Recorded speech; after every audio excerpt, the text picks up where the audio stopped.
And good evening, my lovely Lost Tales, and welcome back to the Blue Rose Respite for my fantastical Friday stream.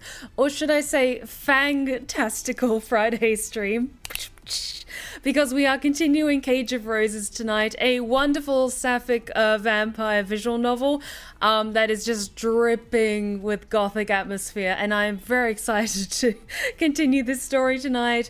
How are you doing, my lovelies? I hope the past couple of days has been especially lovely for you all. I hope you're all doing well. It is almost the weekend. The end of the week is almost upon us. I, of course, will not be relaxing at any point. I've still got so much shit to do. But I hope you're all doing well this week. I hope you've all got some wonderful plans for the weekend. What are they? What are you guys up to? I hope you're doing something fun. Past couple of days, I've mostly been working on stuff. I finished my next ASMR tale, so that is coming out on Saturday, so I'm quite looking forward to releasing that. And, I bought a painting. So, some people have vices, or not necessarily vices, but things that they're willing to drop generous amounts of money that they've saved up for. I tend to be quite thrifty when it comes to most things. I very rarely go out and about to eat. I'm trying to be more conservative with my money, so I try and save up for really, really special things. And some people, they like to buy designer goods, like a really nice handbag or a coat or something like that. Some people like to get really, really cool tattoos. I'm also maybe trying to conceptualize a new, bigger tattoo, but that's very much still a work in progress. For me, it was a painting. It was an original oil painting that I've been on the mailing list for this particular artist for a while. And it felt like, you know what? She's having a sale on her original pieces, and it's a one-of-a-kind work of art. It's expensive, and it's kind of impulsive, but I need it. So it is a gorgeous piece by an artist named Talia Stanton. She's an Australian artist. She does these wonderful paintings of typically feminine figures with other kind of abstract aspects like feathers and flowers and insects and other aspects of nature. And I won't say which piece I got, but it is gorgeous. It is absolutely gorgeous. It's quite big as well. It's like 30 by 40 inches, like portrait size. So I've already cleared space on my wall just to be 100% sure that I could fit it in my apartment. So I've made space for it and everything. And it's going to take a while to eventually get here. But yeah, I bought a painting. That's what I've been up to this week. I'm going to their Pride Festival tomorrow, so I'm doing great. That's awesome, Storykeeper. Be sure to keep yourself safe. Go with a group if you can. And yeah, keep an eye out on each other across the Pride event. I hope you have a fantastic time, but stay safe as well. Oh, you're too kind, my lovelies. Thank you so much. I'm planning on seeing Ballerina on Saturday, which I'm super excited to see because it's the first John Wick crossover movie and it looks spectacular. I've seen the trailers for it and it looks really, really good. To be fair, I've only seen the first 2 John Wick movies. I need to see the ones after that, but I like the world building in the John Wick movies. I like the idea of like a kind of secret society, but for assassins. That's like really cool. Honestly, the first John Wick movie I really, really like. Just Keanu Reeves can do no wrong in my eyes. He's just seems genuinely one of the best people in the world, and he's so passionate about the John Wick movies. So I'm very excited to see what other wonders lie ahead in the universe. But I need to watch 3 and 4. I need to catch up really badly. I'm doing good. Got my Switch 2 yesterday, so I've been having fun playing the new Mario Kart. Looking forward to seeing all the new games, including Summer Games Fest this weekend. Hell yes, enjoy having fun on the new Switch. I'm sure you're going to have plenty of fun with that over the weekend. What else was there? There was something else on my mind. But I can't remember what it was. I think just in general, like, I bought a painting and that's kind of one of the big things I've been doing for the past couple of days. Other than just working my ass off on other things and being very proud of my work. Don't get me wrong, it's just a lot of hard work. Yes. I think that's kind of everything fresh off the top of my mind. But just to reinstate, we are raising funds across the rest of the month to celebrate Pride, specifically for the charity Mermaids, which is a charity here in the UK that gives assistance to trans and non-binary youths and their families, and help give them the resources that they need to live a wonderful, fulfilling life. Things are really shitty over here in the UK for the trans community, so I wanted to raise funds for Mermaids in particular. They do a lot of good over here in the UK, and anything that you can give to support this wonderful charity is hugely appreciated. For more information and a link to their website, type in !charity, as Weaver has done just now. If you want to look more on their website and see what stuff they do, by all means go ahead. Any amount that you can give to this charity is hugely appreciated. I'm going to be running this charity fundraiser over the course of the month, and so hopefully just want to raise as much funds as we can by the time it gets to the end of Pride Month. So thank you so much to everyone who has already donated so far. It's very much appreciated, and your generosity is wonderful. Thank you all so much. Okay, so let us jump into Cage of Roses, because this game is so pretty and so very gay. Like the main art of the game is just dripping with a kind of sapphic vampire atmosphere that I love. Just mwah, gorgeous.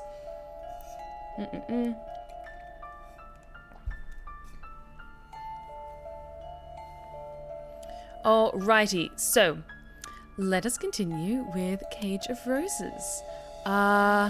Yes, we were up to... There we are. Act 1, Ill Met by Moonlight. The time passed at an agonizingly slow pace as Meike sat on the stone floor of her cell with her legs demurely crossed. Without Henny to cheer her, the air felt colder than it had before, the shadows darker. There we go. Magdalena had taken Henny from the cell so abruptly she hadn't been afforded the chance to collect her scattered playing cards. Now these cards were strewn upon the floor, red diamonds, red as Magdalena's eyes, and coal-black clubs. She's so pretty. Meike caught the eyes of a nearby joker, his lips pulled into an unsettling smile, and shivered. She knew she was being paranoid, but she felt almost as if the card was mocking her. Meike reached out, fingers trembling, to grab the card, then flipped it over. She did not want to look at the joker's grinning face. She did not want to think, either, about what Henny was doing, or how she was feeling, and she certainly did not want to think of her own future. It would be easier to drive such musings from her mind, and yet... Though Meike tried to keep her thoughts placid, like the smooth surface of an untroubled lake, sinister queries, sharp-toothed like eels, writhed just beneath the surface. What would happen when Magdalena returned? Did she mean to kill Meike quickly, or would she make her suffer first? Magdalena had seemed to derive great pleasure from her torture of the bandits' leader, but she had said she did not care to harm young ladies. Had she meant it? Meike could only hope. If Magdalena did mean to kill her, she would do so quickly. She had suffered enough for one night. No, for one lifetime. Meike, despite her heroism, did not want to die. The thought terrified her. Blah, blah. When she imagined how Magdalena might kill her, a blade to the throat perhaps, poison, drowning, strangulation, her skin, which was now icy cold, rippled with goose flesh. She did not want to be stabbed, or poisoned, or drowned, or choked. She wanted to live. Meike had read stories of knights and their exploits, but she was no chivalrous sir herself. She was a young woman, though not, as her mother might have reminded her, so very young anymore, and she had little experience of the world beyond her parents' home. From an early age, Meike had been taught to hold her tongue, to hold her thoughts, to be sweet and pretty and patient, and, above all else, pliant. She was not supposed to think for herself, let alone stand up for herself.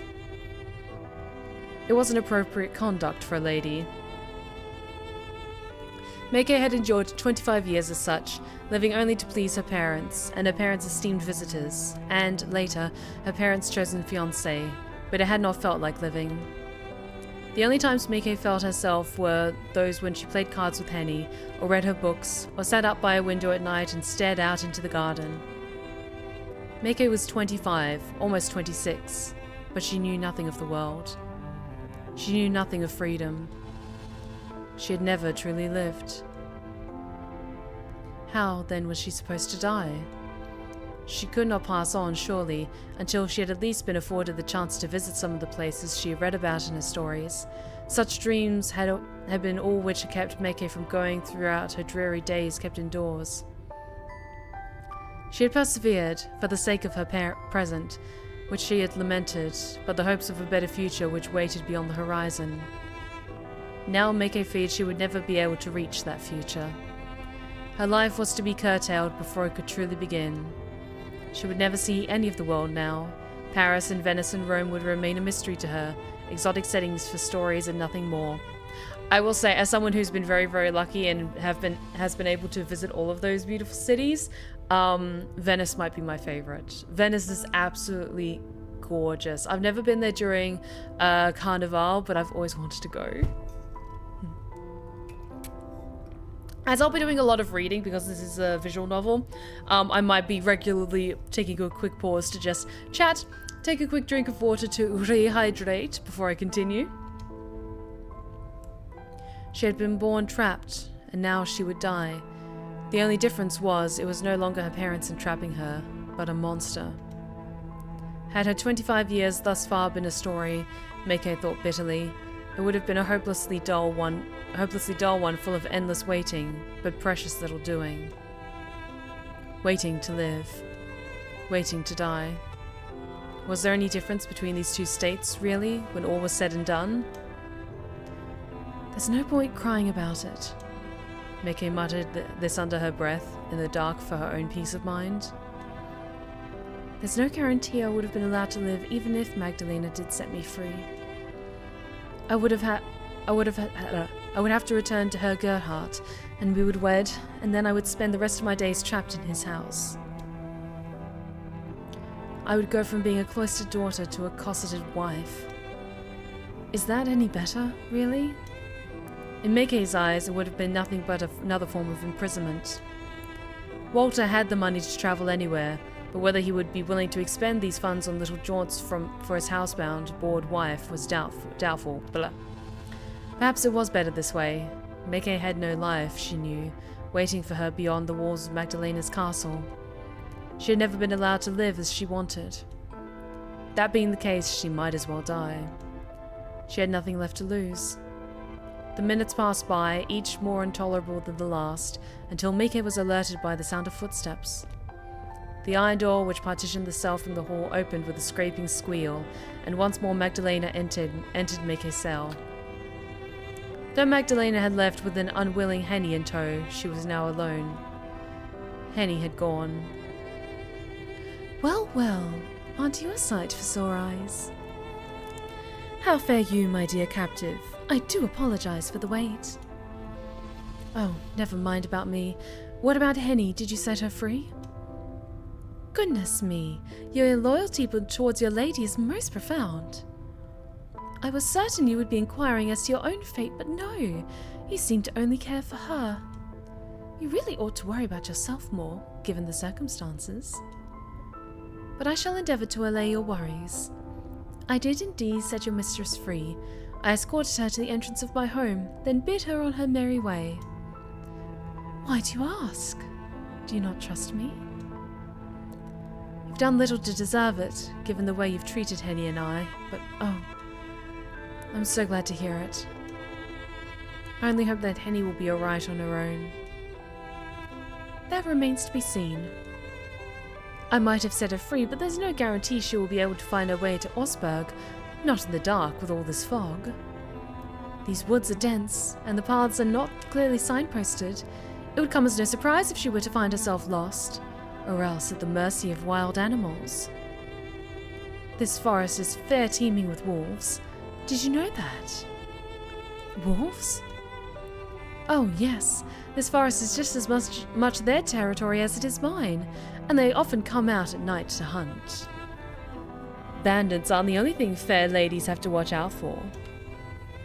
But if your lady friend is resourceful and luck is on her side, she should emerge from this trial unscathed. Let us hope that she'll be all right, shall we? Meke said nothing to this, but instead dropped her gaze, her irises fixed upon her knees. Her mind turned, not to her own indeterminate fate, but to Henny, who would now be staggering through the woods, wreathed in ephemeral fog.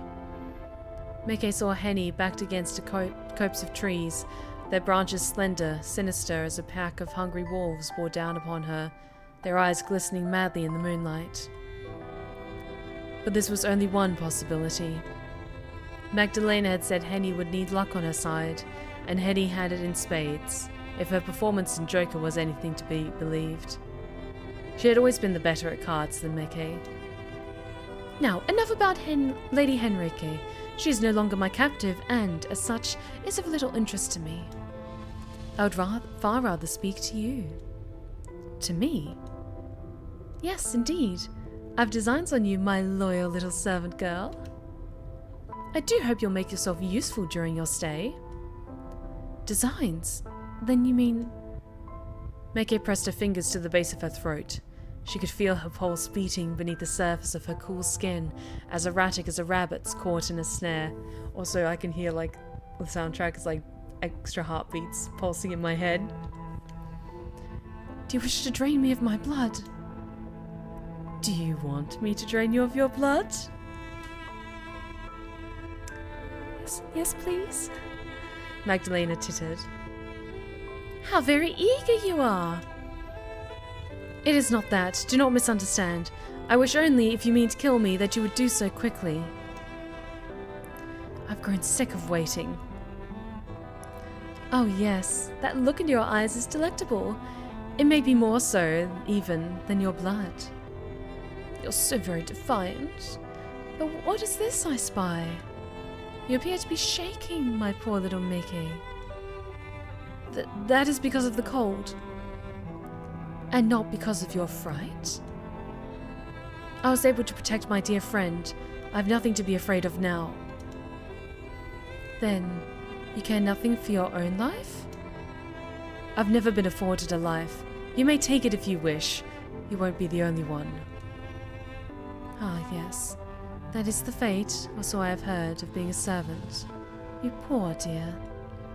Magdalena's red eyes softened, and for a moment Meke wondered whether she could not see a trace of sympathy upon her captor's fair face.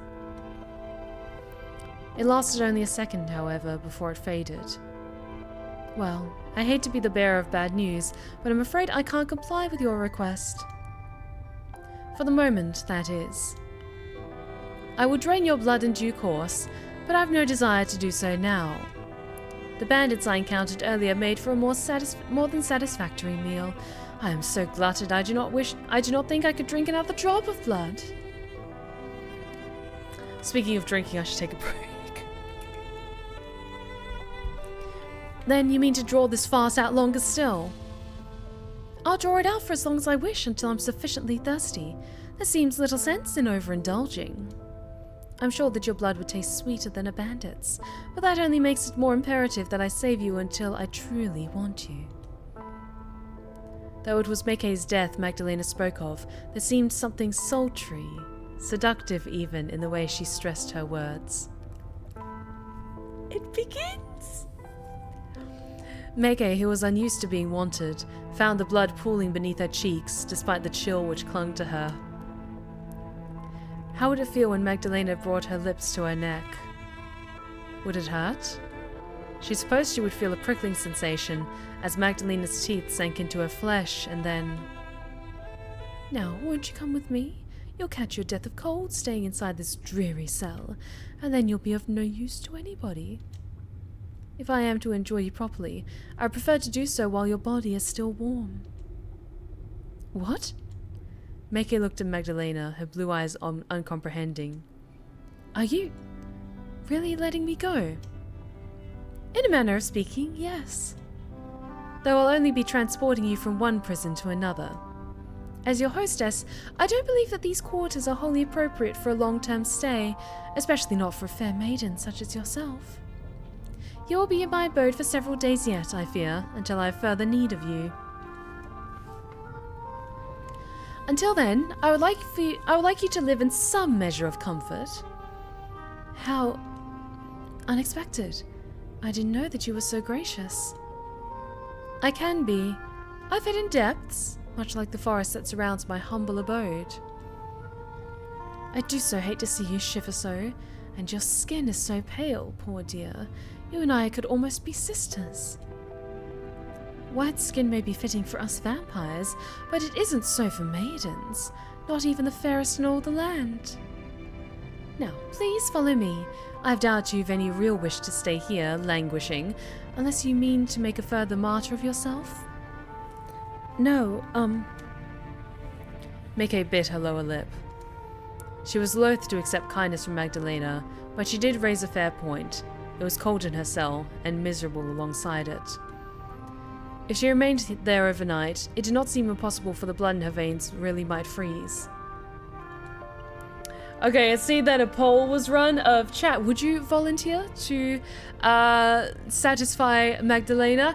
And with 100% of the votes, in a heartbeat. Glad to see it. Glad to see you have nice, weak survival skills.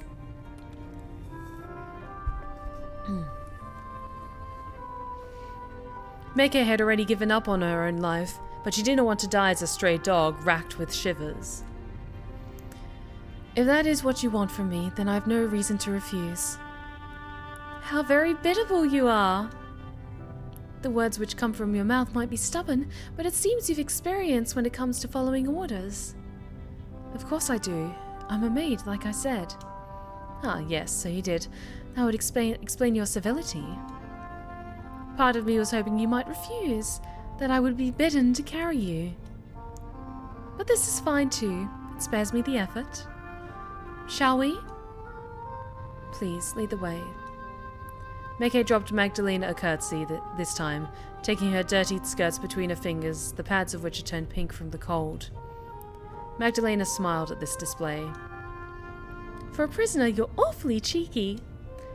Then turned upon her heel after bidding Meke to follow. Naturally, Meke obeyed. She could see she had little choice in the matter. All I'm saying is sometimes multiple feedings are better than one. Exactly. You don't want your vampire lover to gorge themselves on your blood completely. You want them to take their time with you. I'm well versed in vampire literature. I know how to make it sexy. Magdalena led Meke down a twisted hallway packed full of cells identical to the one Meke and Henny had been imprisoned in. Meke tried not to peer into these cells as she passed them, but curiosity soon overcame her and she found her head swiveling. She feared as she stared through the darkness that she might encounter sights more horrific than she was capable of comprehending, rusted torture instruments perhaps, or dead bodies. But it was so very dark in the bowels of Magdalena's home that Meke could scarcely see anything. Not even the moonlight, which spilled intermittently through the barred windows, could fully illuminate the sprawling prison complex. Excuse me. This, Meke supposed, tearing her eyes away from one of the cells as she passed it, was probably a good thing. She had witnessed enough horrors for one night. Magdalena eventually brought Meke to the foot of a staircase, which led up from her subterranean cells. Careful, Magdalena cautioned Meke before they began their ascent. These steps are steep, and slippery too. If you fall, you may break your neck. Had Meke been less nervous, she might have laughed to hear her jailer fuss over her so. A broken neck didn't seem like so very cruel a fate when compared to Magdalena's designs upon her. Perhaps it would be quicker to die thus, rather than having her blood drained. At the very least, it would be a swifter demise than freezing in her prison cell. Okay, but that's kind of... Okay, I know this is super serious and I'm trying to focus on the story, but all I can think of is in a vampire novel, there's the big bad vampire who's spirited away a lovely maiden to their castle, but it's in the modern era and their young lover who's swept away to the castle has no idea how slippery castle steps are, and so this poor vampire has just taken so many girls away to their castle, but they keep fucking dying because they keep like getting chased down the castle steps, and they keep slipping and breaking their fucking necks. I'm sorry, but that would be like... And then, like, the vampire is just, with the lover that makes it through the longest, is just so pedantic, and, like, they're having fun, sexy times of chasing each other through the castle, but the moment they get to the steps, the vampire is just like, no, no, no, no, no, no, no, and, like, gently picks them up, carries them down the stairs, puts them down, and it's like, okay, you've got a 10-second head start, go. Oh my god. Sotia, thank you so much for the 7-month primary sub. I really, really appreciate it. Hello there, how's it going? I am going very well. I've been very busy with a ton of fun things, and we're just enjoying Cage of Roses, this wonderful sapphic vampire story. And thank you so much for the renewed subscription. I really, really appreciate it. Thank you so much, Satya. Oh my god. The steps are just bumped in from all the slipping. Like, if you don't put a carpet on the steps by the 4th girl, it's your own fault. Exactly! Exactly. Or like the strips of yellow and black caution tape, because I've been to a couple of castles where you get to explore like the turrets and stuff like that, and so you have to very carefully make your way up the steps because they've just been so worn down over the hundreds of years of people like walking up and down the steps that the step is no longer flat. It has like a divot in the middle, so, and they're quite smoothed down as well from just like everyone's shoes like walking over them over hundreds of years. So, all I can imagine is the poor fucking vampire just having...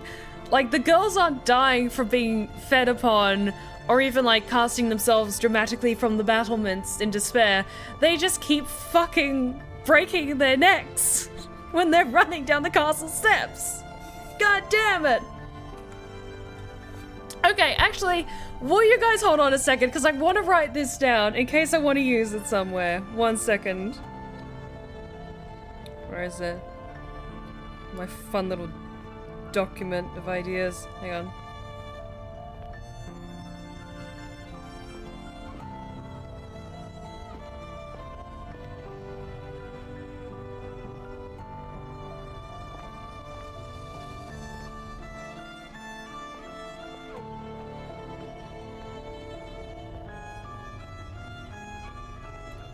Hang on.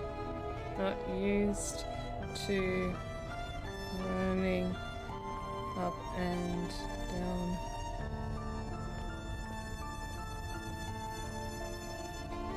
Well, where?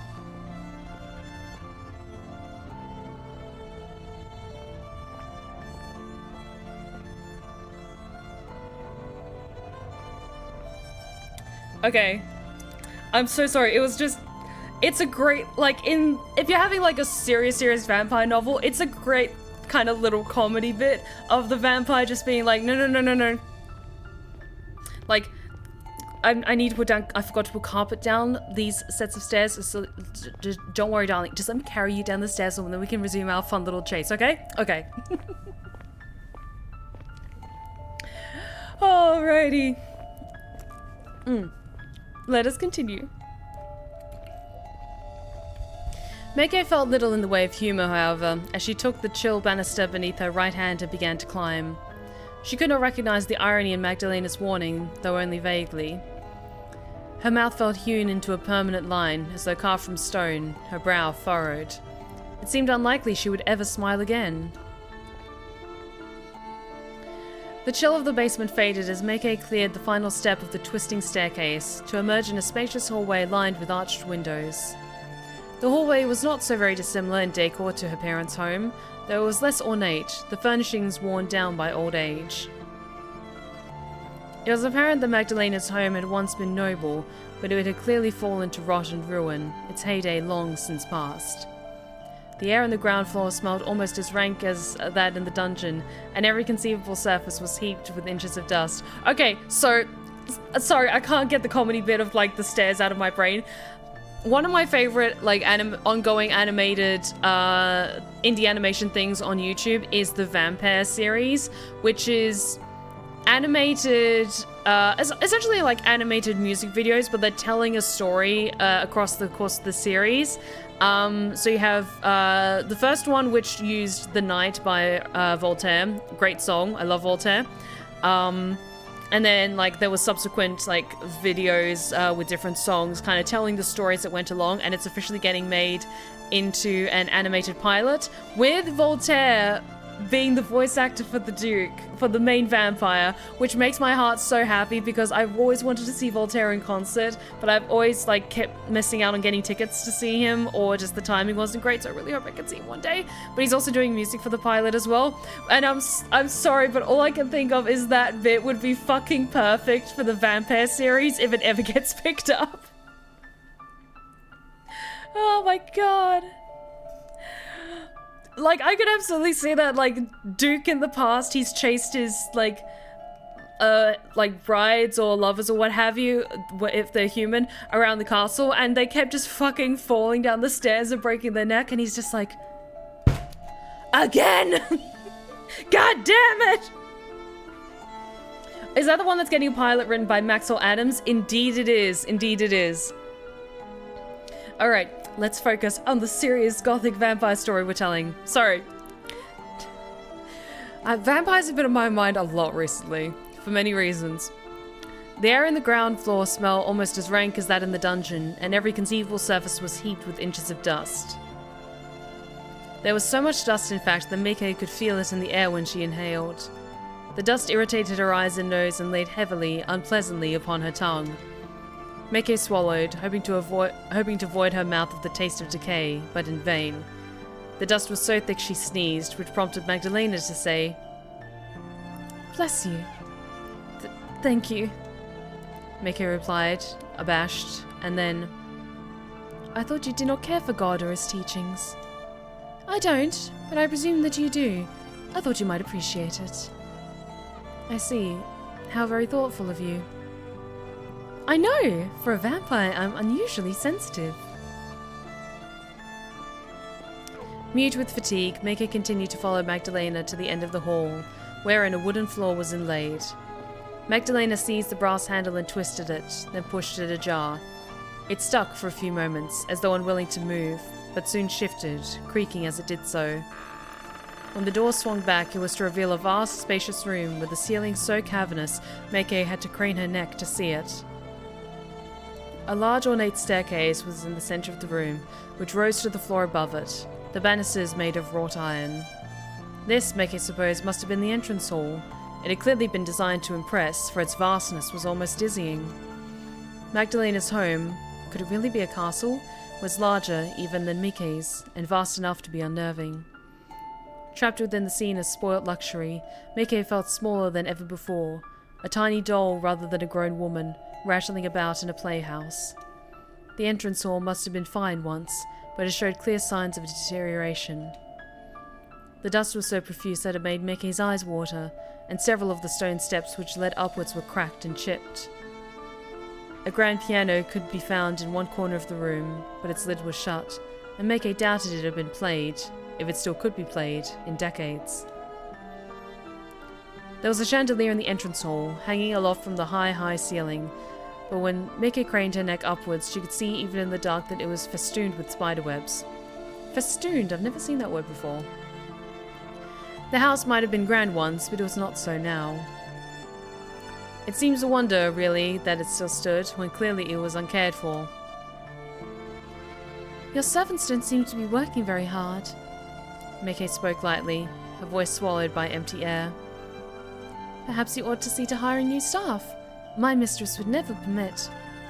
Mickey brought her hand to the banister of the grand staircase, then drew it back, wincing. The pads of her thumb and index finger was fuzzy with dust. "This." "Oh?"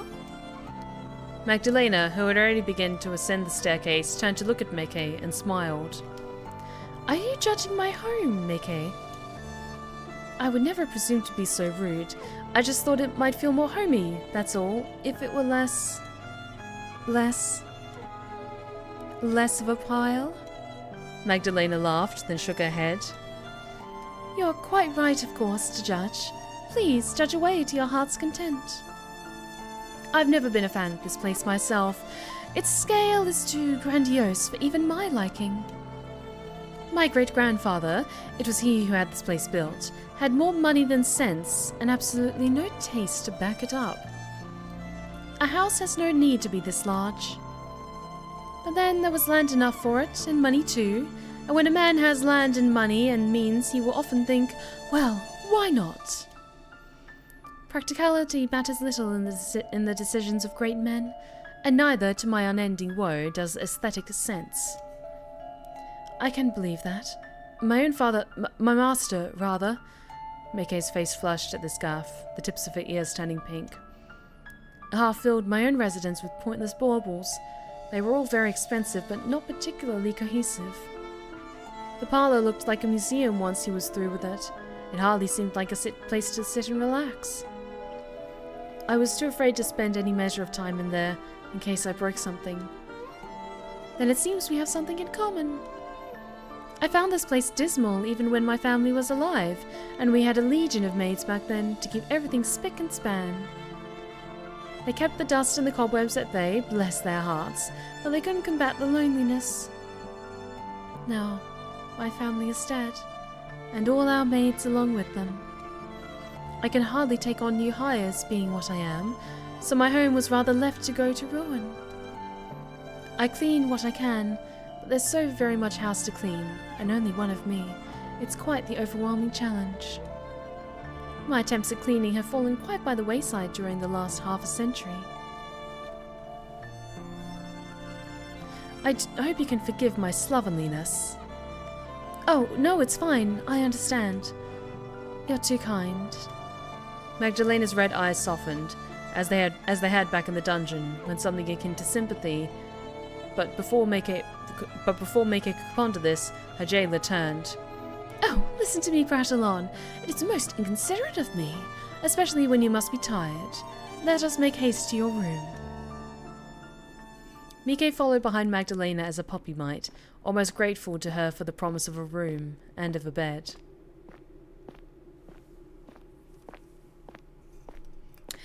So what they've essentially done is done a kind of Beauty and the Beast thing, where Meike said that she was the maid and Henny was the lady of the house, and then she's dressed as a maid and Meike's dressed as a lady, so that then while traveling, the lady of the house is kept safe in maid's clothes. Just like Magdalena absolutely can see through the bullshit. But she did let Henny go, but Meike's under the guise of being a maid and keeping up the facade for now.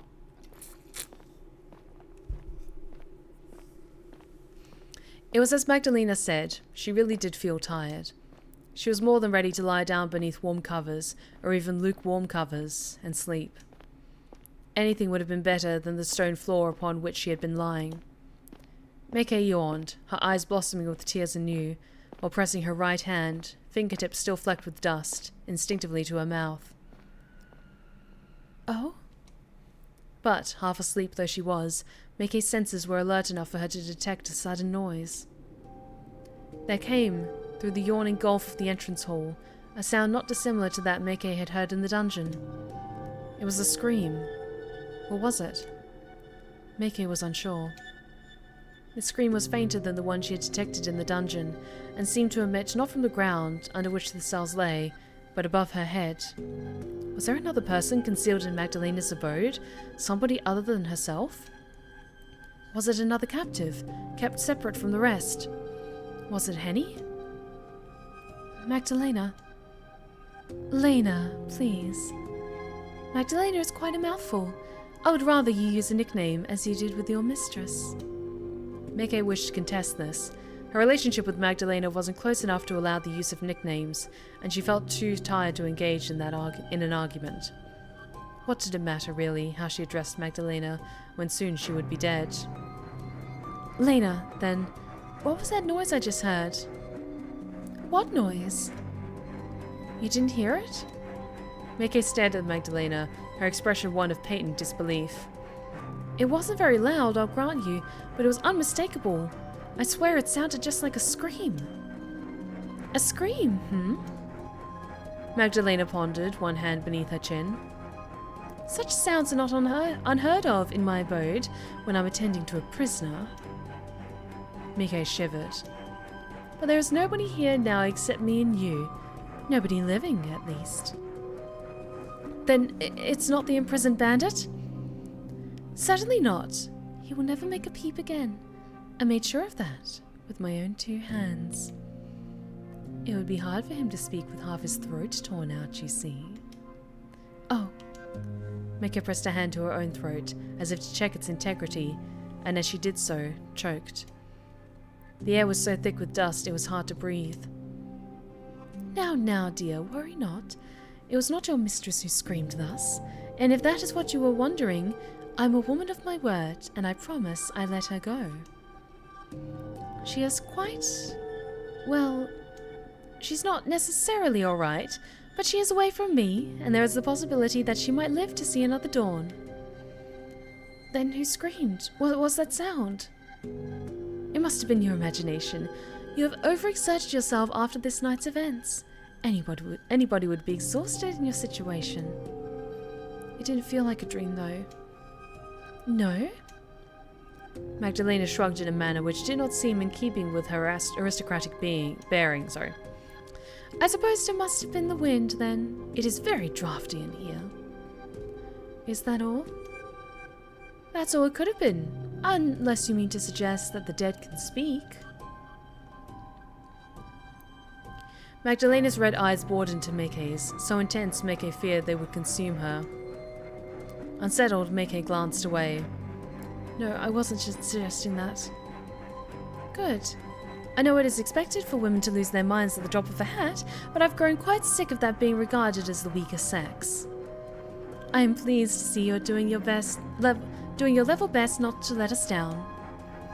Why, you haven't even swooned once, which is more than most men can say when I bring them here. It's really quite commendable. You might swoon, though, from the lack of sleep if we continue to tarry. Let us be off. We shall never make it to our destination. Make nodded, then followed along behind her hostess and knew. She could no longer hear the scream, but its memory haunted her all the same. That cry she had heard, though briefly, had not sounded like the breeze, regardless of what Magdalena said. Make was certain that sound had belonged to a person, but why would Magdalena lie about such a thing? It was impossible to say. Here we are. Home sweet home. So... Magdalena looked at Make, an amused smile playing about her lips. What do you think? Make examined the room mutely, her hands folded at her front. The chamber Magdalena had brought her to was dark, lit only by a pair of candles on either side of the bed. Make could see, despite the darkness, that it was every bit as derelict as the rest of Magdalena's home. However, and even if she hadn't been able to see it, she would have been able to smell it. The air was fusty, as though it had been left to circulate inside the room for years upon end, which it most likely had. Every surface, meanwhile, was covered in dust. The sheets upon the bed, though neatly made, were wholly with age and with insects, as was the carpet upon the floor. It was a sad room which had been ignorant of human occupation for years, but it was still a superior set of lodgings to those in which Mike had awoken. At least this room had a bed, a four-poster one no less, like the one at Mike's home, with a mattress and sheets, upon which Make could rest her weary limbs. I've always wanted a four-poster bed with beautiful soft drapes around it, full gothic style with those arches and everything. Oh, one day it'll happen. Oops. Let me just save quickly.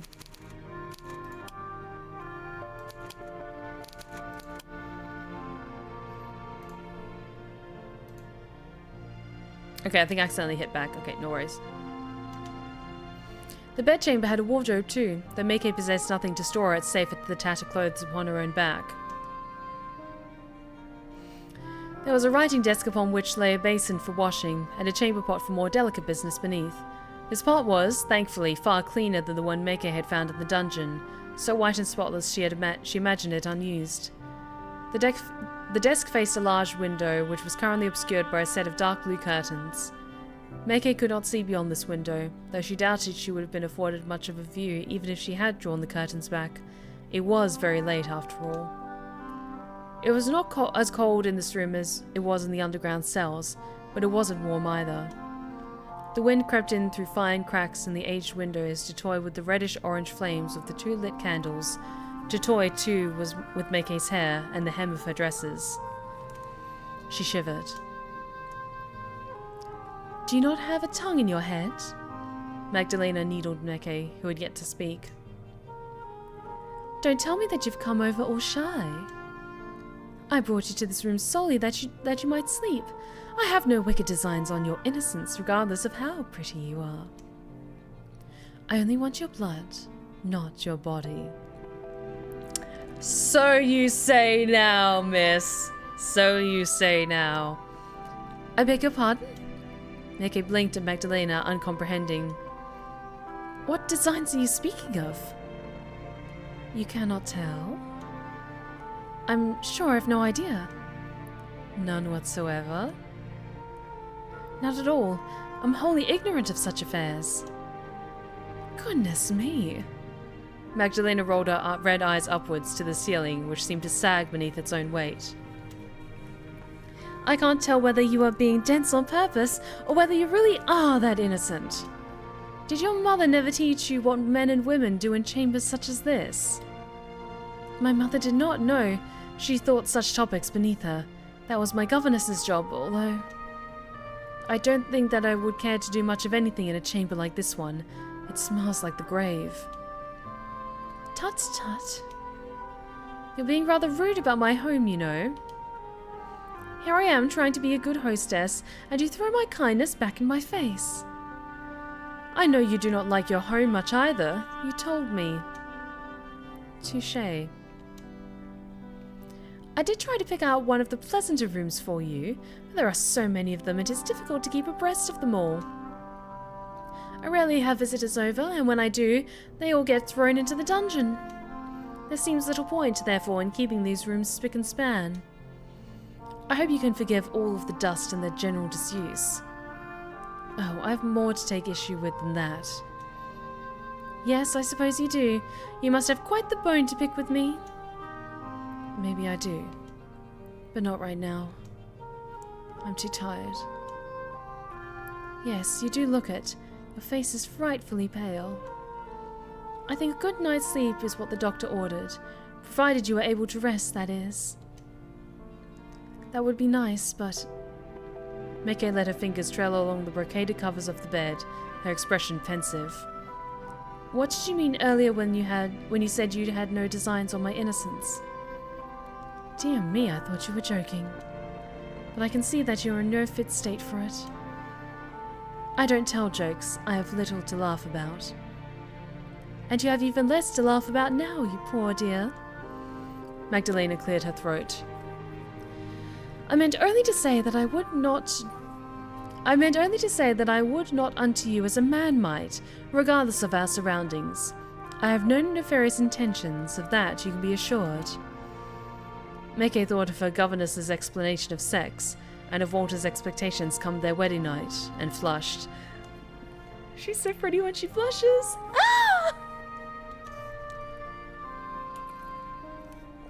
If the sudden rush of blood beneath her cheeks enticed Magdalena in any way, she did not show it, though her fingers did twitch in their tight, constricting gloves. "I don't understand. I know what men and women do behind closed doors, but how could two women set about something similar? It's not possible. Oh, honey! Oh, honey, a whole new world is about to explode open for you. Just, happy Pride, everyone! To everyone whose gay awakening was vampires, hell yes.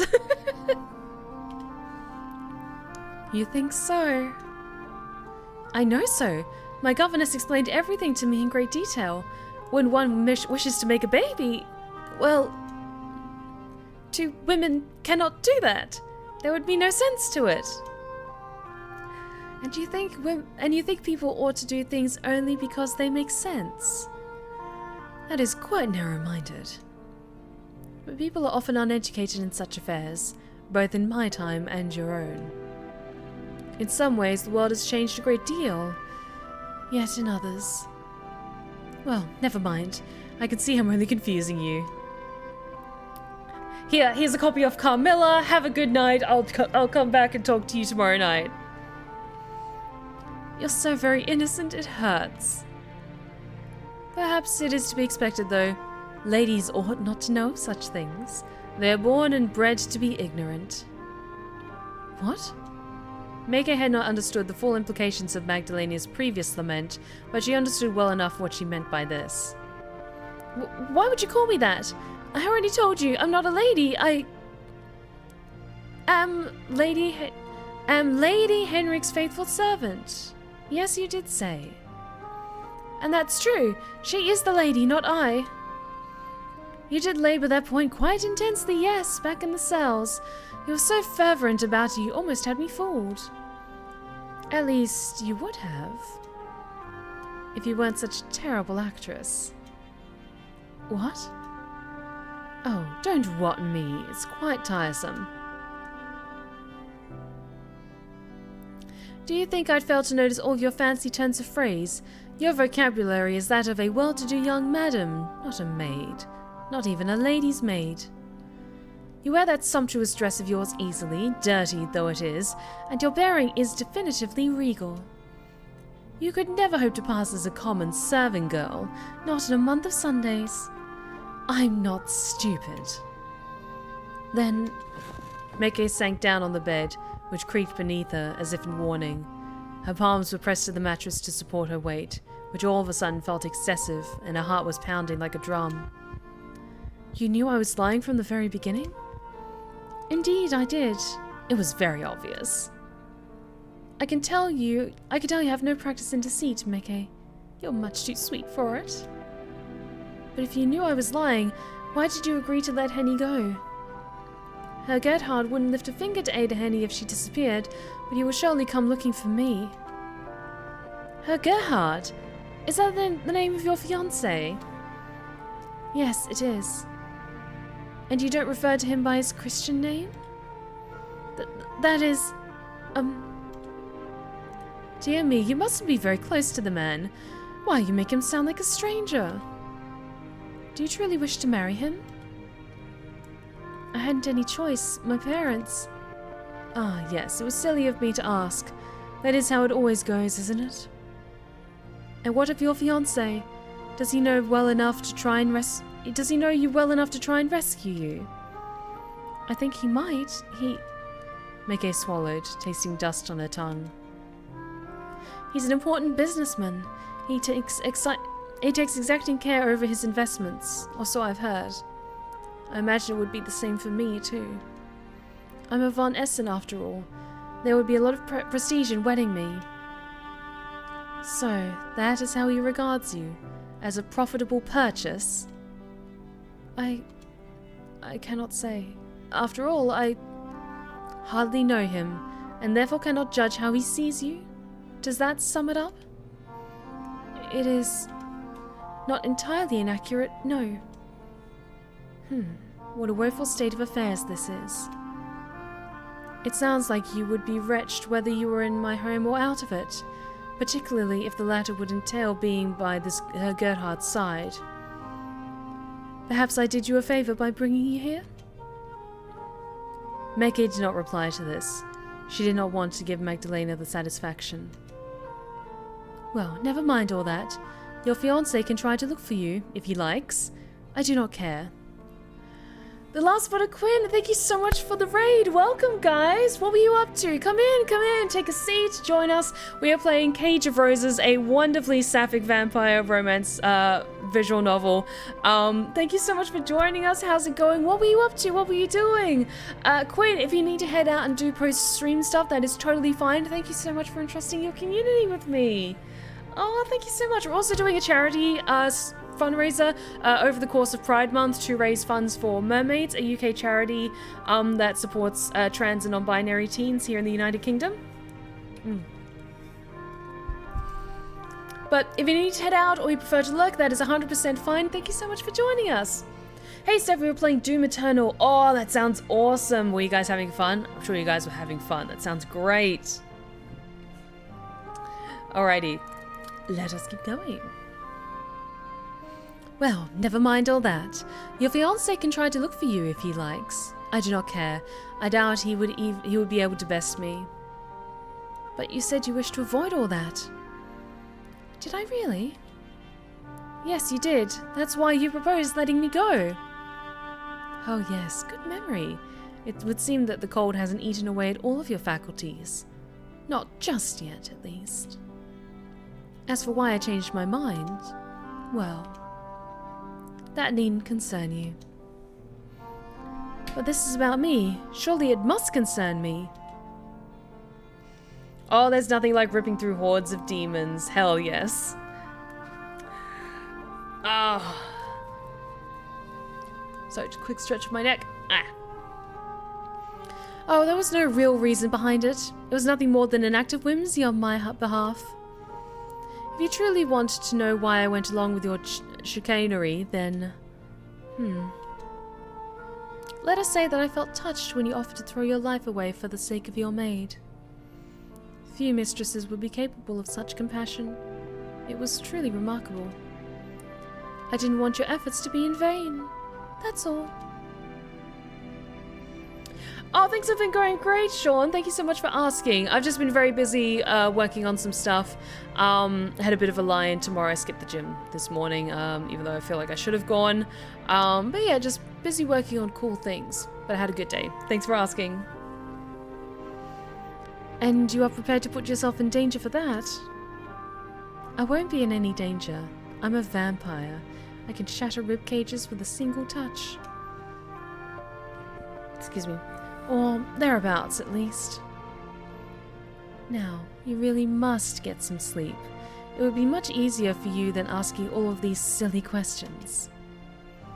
But I've nothing to change into. What will I sleep in? I considered as much, and took the liberty of stocking these drawers with some of my own clothes before I fetched you.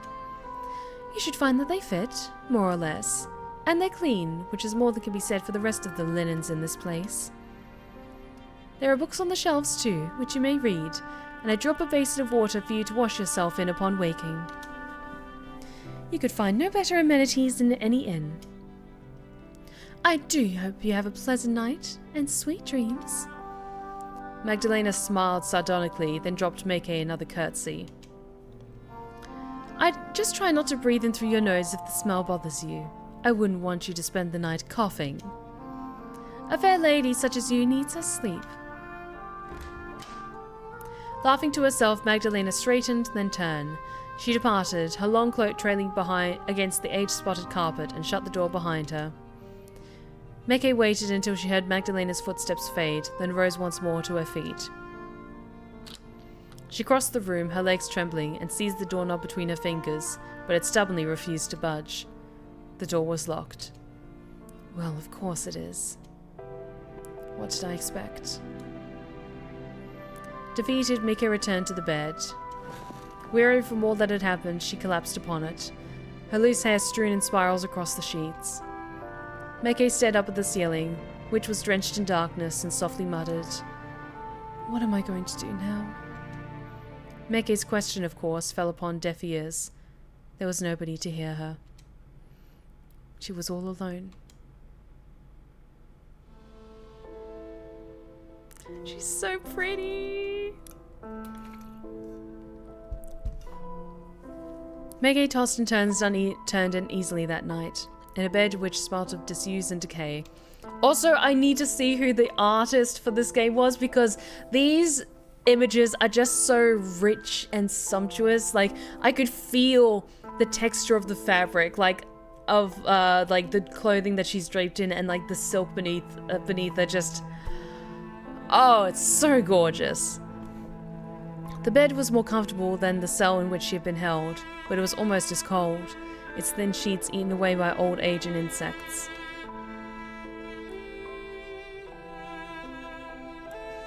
At least the dungeon, with its sole wooden cot and its solidarity window, was supposed to be inhospitable. This bedroom, meanwhile, was a different matter. It was richly furnished, but all of its decorations had since been ravaged by time's unrepentant advances.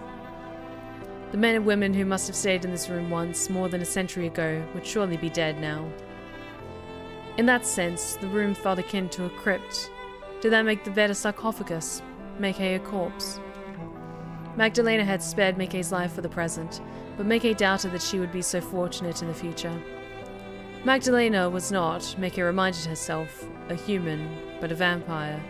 She meant to suck Meike of her blood, and when she did, Meike would lose her life, just as this room's previous inhabitants surely had. Magdalena's home was so decrepit, it seemed unfathomable that life could flourish within its walls. It was not so very different, really, from the Von Essen mausoleum. The air even smelt the same. It smelt of death. No matter how Meike tried, she could not get comfortable. All the while she tried to sleep, she heard the wind howling outside, creeping stealthily like black cloaked thieves through the cracks in the glass panes. Meike's bare toes curled against the mattress. Anxiously she shuddered. What was to become of her now? And that is the first act. God damn. I will say, if like each act takes me something like 3 hours to narrate, then we might be playing this game for a while. Act 2, Dust and Decay. While Meike began to drift into an uneasy slumber, Henny was busy cutting her own way through the dense, sprawling forest. Magdalena had been as good as her word, and she had indeed set Henny free, a concession that Henny hadn't expected from her. Monsters weren't known for their mean ability, nor for their sincerity. Henny had believed when Magdalena had dragged her bodily from that cold, hateful prison. Actually, I'm just going to save quickly before I get too carried away. Turn. I do have to appreciate the art, for it cleverly and greatly displays a woman deeply trapped by both her anxiety and her curiosity. Yeah, like the confliction in her expression is just so beautiful. Like, oh, this game is so pretty. Henny had believed when Magdalena had dragged her bodily from that cold, hateful prison that she would be put to death, torn apart just like the bandits in the forest had been. Henny's heart had hammered in her chest with each step through those subterranean cells, and inwardly she had cursed Magdalena's name. She had thought of demanding that the vampire let her go. The common sense had told her that any act of resistance would be in vain. Magdalena would not listen to her. Why would she, when Henny was but a human woman, and a short, dowdy one of unprepossessing features besides? Henny had been prepared to die for Meike's sakes, but she hadn't wanted to die needlessly while Meike suffered still. Fear had dogged her, sewn beneath her silk like 1,000 needles. But in the end, Magdalena had surprised Henny. She had, after all, led Henny through her large dust-covered entrance hall and out to the front door.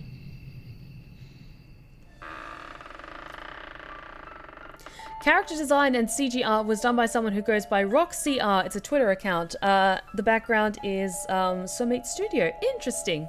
Oh, thanks for the stretch check. Ah. There we go. Okay, flashback time. Well? Magdalena had addressed Henny thus, one eyebrow raised as she pushed the door ajar. Are you going to leave like your silly sentimental mistress wanted you to? Or would you prefer to stand there looking stupid? What? You knew that Meike was my mistress all this time? Of course I did. Do you take me for a fool? I wasn't born yesterday. Deception isn't very hard to sniff out once you've been alive for as long as I, and your mistress's attempts at subterfuge were laughably poor. Oh, I thought the same myself. Meike always loses when we play card games. She's awful at them, really, but... goodness. If you already knew that Meike was my mistress and I the maid, why let me go and not her? Well, why not? I can do as I please. This is my home, and I'm free to decide who I allow to stay here. It is, yes, but... enough. It is not your place to question my decisions, human. You must remember to respect your elders and your betters. I have decided to let you go out of the goodness of my heart. I released you from your cell, and now I have even brought you to my front door, but still you will not go. Do you like it here so very much? Please don't tell me that you have a death wish. That would undermine all your poor mistress's ploys. If you truly loved her, you would not let her noble sacrifice go to waste, now would you? You... Henny had grit her teeth together as she regarded Magdalena, stung by her words. Magdalena was not so very tall, nor so very imposing, but her supreme self-confidence was unsettling, as was the latent malice which lurked beneath her pristine smile. Had Henny not seen what Magdalena was capable of in the woods, she would not have known to fear her. Henny had seen what Magdalena could do, however, and it unsettled her. The bandits' screams and their severed limbs would not leave her, daubed against her eyelids just as their blood had been splashed, red and streaky, across the forest floor. Henny had known that she could not fight against Magdalena, and neither could she argue with her. Had it been abundantly plain, much as the nose upon Henny's own face, that she would not let her Mickey go. She had already made up her mind. All right then, I'll leave if that's what you're after. I won't forget you though, Magdalena. I won't forget what you've done to me, or to Mickey, and I won't forget that you're still holding her captive. I'll come back, I swear on Mama's life, and I won't leave without Mickey.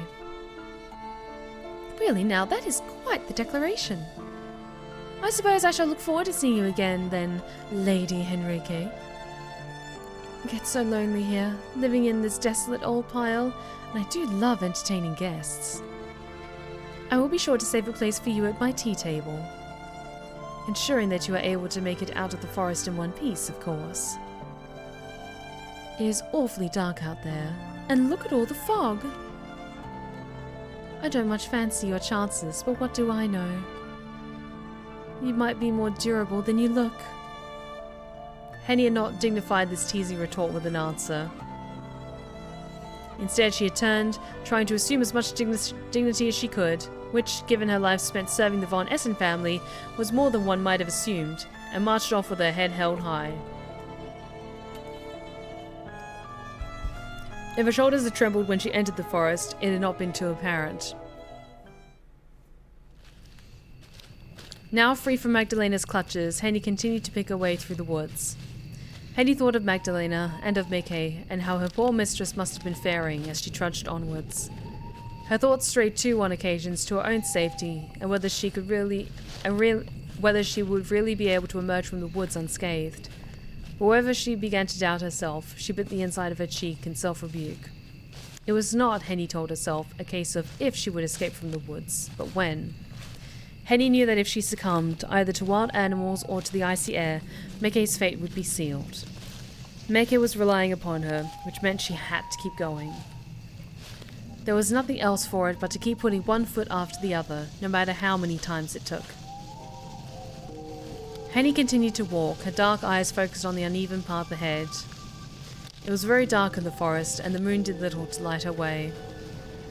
The trees were dense, their foliage vast, and only a few slivers of milky light could penetrate their bower. The wind blew cold and sharp, further teasing Henny's dark hair into disarray. Her dress, which was stained and dirty from the night's exertions, fluttered about her legs.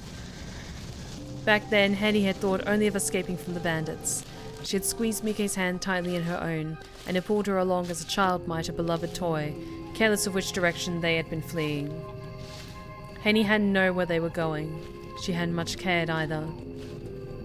She'd only wanted to save herself, and her mistress too. Now Henny walked at a more regular pace. Her limbs were too weary to run. By God, her legs felt like lead, and she felt the need to preserve her strength. Blech. The hours passed by in a blur, unbeknownst to Henny, who had no timepiece as she walked. She did not know where Osberg was, for if she was even moving in the right direction, she could have been doubling back on herself for all she knew. It did not seem to matter very much. This new episode of Castle Blue Roses looks different. I know, right? Like, I love me a spooky castle and some spooky forest and some good gothic atmosphere. Henny was no stranger to physical labor, but she had been walking for such a long time her soles were beginning to blister. Each step induced new, exquisite agonies within her which made her gasp. Her bones seemed to scrape together, and a canker on her ankle burst, filling her shoe with pus. Ew! All the while, the cool wind tugged at her hair, nipped at her cheeks, whipped her skirts about her thighs. Henny heard, or thought she could hear, a faint howling in the distance, like that of stalking wolves. Agitation seized her, an agitation so great she could not quell it even by biting the inside of her cheek. Oh, excuse me. Her mouth filled with blood, her tongue tingling with its coppery tang as she hurried on. She moved between the trees, fully aware of the howling, which no longer sounded as distant as once it had. It was growing louder and louder, rattling about the inside her skull like a stone, until... Oh! Henny exclaimed, surprised, as she burst through a copse of thickly packed trees and out onto a mud path. She had emerged at long last onto a road, one of many which twined through the tall trees of the forest. There, not so far away, she could see the source of the noise which she had heard. It was not a pack of hungry wolves after all, but a carriage drawn by two thin, hungry-looking horses. Hardly able to believe her luck, Henny dashed to the carriage and cried out breathlessly to the coachman seated upon it. Wait! Oh, please wait! Will you not stop for me? I'm in dire need of help! I need to go to Osberg immediately, before it's too late. It's very, very important, I swear, good sirs. My poor mistress's life is in danger, and I am the only one who can save her. If you don't help me, I fear she might die.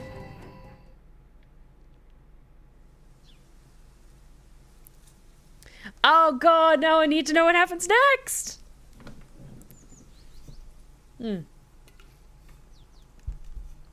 Quick rehydrate, and we will save... here. Okay.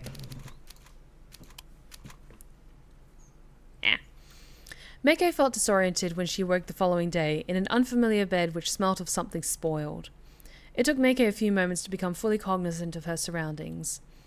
She had slept little the night prior, and her head ached, her eyes pulsing in their sockets like molten steel. Sorry, I just had to take a moment. She is so pretty. Also, it looks a little bit like me in the mornings when I'm wearing my nightdress. Groggily, Meke pressed the heel of her palm to her eyes and rubbed them. Then she looked around in earnest, but soon found herself confused. The bedroom Meke found herself was so unlike anything she had seen before that she initially wondered whether she was still dreaming. She pinched the inside of her arm, in hopes that the room would shift like water, but it remained immutable. She must have been awake then. The pain made her irrefutable, even if the chill which assailed her did not. Stephanie is always effortlessly gorgeous at all times. Oh, you're too kind. Thank you.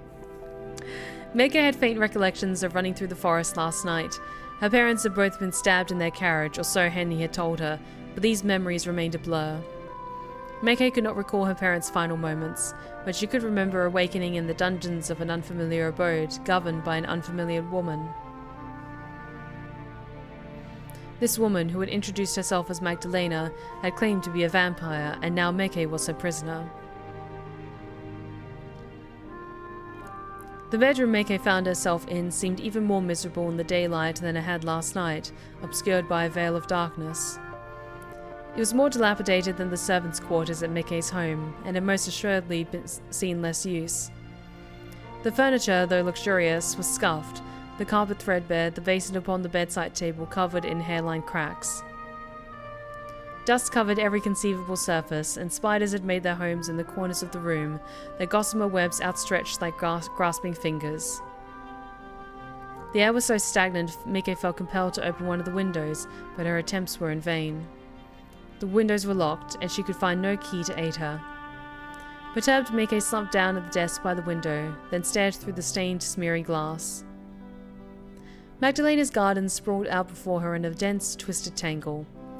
Perhaps there had been flower beds in the garden once, neatly planted, and an apple orchard, and any number of other arboreal delights, but age had spoiled it all. Meke was no gardener, but she could deduce at a glance that Magdalena's garden had been unloved for years. Beyond the walls of Magdalena's garden was the forest, all tall, imposing trees not so dissimilar from the proud oak which guarded the von Essen family mausoleum. The trees emerged from the fog, their boughs raised towards the sky, festooned in darkly verdant leaves. There were so many trees that Meke couldn't see very far beyond them.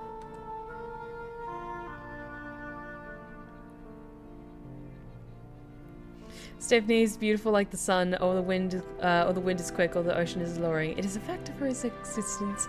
You're too kind, Sam. Thank you. From Sean, not to mention a voice that is able to bring peace to one's soul. I should know, since a few ASMR tales I've listened to have always soothed me whenever I had a horrible day. Thank you so much, Sean. That's so sweet of you to say. Thank you. You know, it always makes me so happy to hear that people have found comfort in my stories and in my voice. So thank you so much for that. Perhaps there wasn't much to see at all out there, other than nature. The rest of the world seemed very distant indeed. Meke herself might have been a figure from a fairy tale, a languishing maiden trapped inside a tower by a wicked witch, unable to escape. The sun hung above the treetops, suspended, half hidden by clouds. Its rays were weak and did little to dispel the cold which pervaded inside Mike's bedroom. Looking out the window made Meke feel more trapped than lying in her bed had. At least in her bed she could imagine that somebody might come and rescue her. Seeing the dense trees that surrounded Magdalena's gardens made these hopes feel hopelessly naive, however. Who would dare venture all the way into the woods in the hopes of finding her? Walter might well send out a search party, but he would have no idea where to begin searching, and Meke wasn't certain if she wanted Walter to find her either. She would languish inside Magdalena's home, wasting away like flaking paint upon the walls until... Oh! Meke's dreary thoughts were soon interrupted by the discontented rumblings of her stomach. All of a sudden she recalled that she had not eaten very much the night prior, or drunk very much for that matter. Her throat was parched. It seemed almost heartless to experience such base desires after her parents' deaths, and Meke's body knew little of propriety. All it cared of was its own immediate discomfort. Fortunately, Meke did not have to search for long to find a means of alleviating her hunger pangs. Somebody, Magdalena presumably, had left a tray on her bedside table, which bore a plate of scones, a teapot, and a saucer. Breakfast in bed after the first night together? Sorry, but if that doesn't scream, like, incredibly lesbian energy, then I don't know what else. And I bet your ass those were like handmade scones as well. Like, god damn it.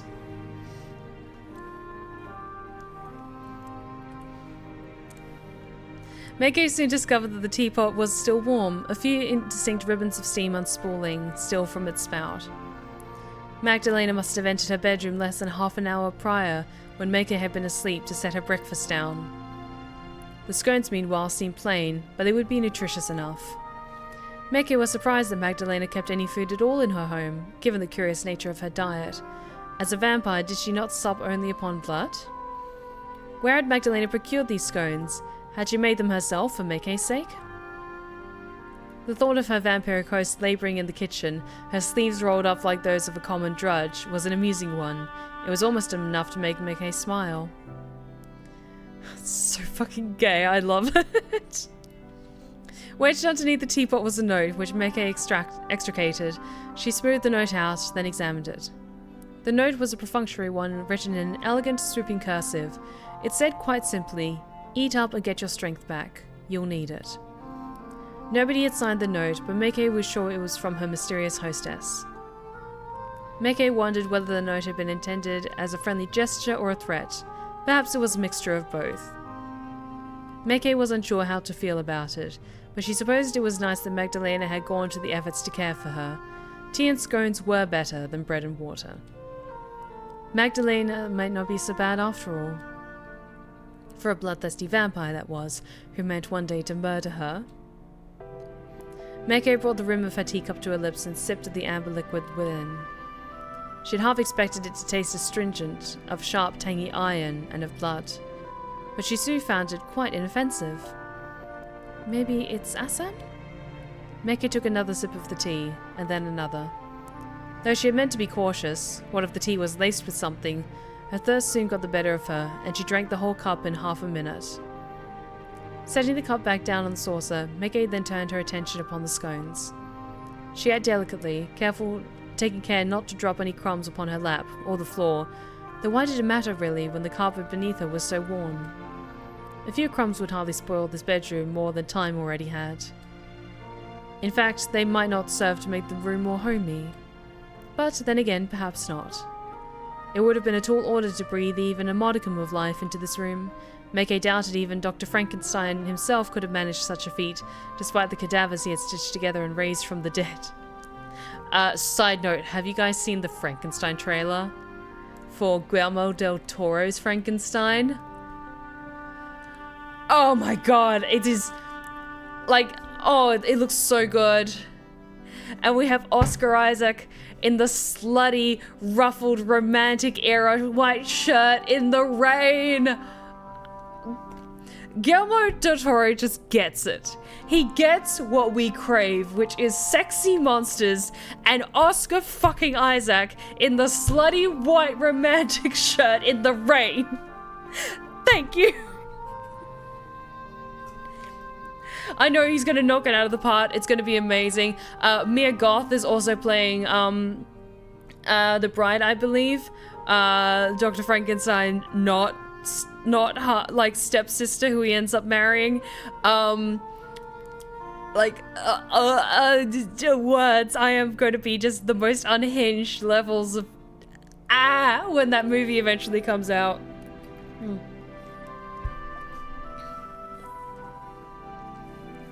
He understands we're all sluts and we deserve it. It should be wonderful. Del Toro is the best filmmaker of our time.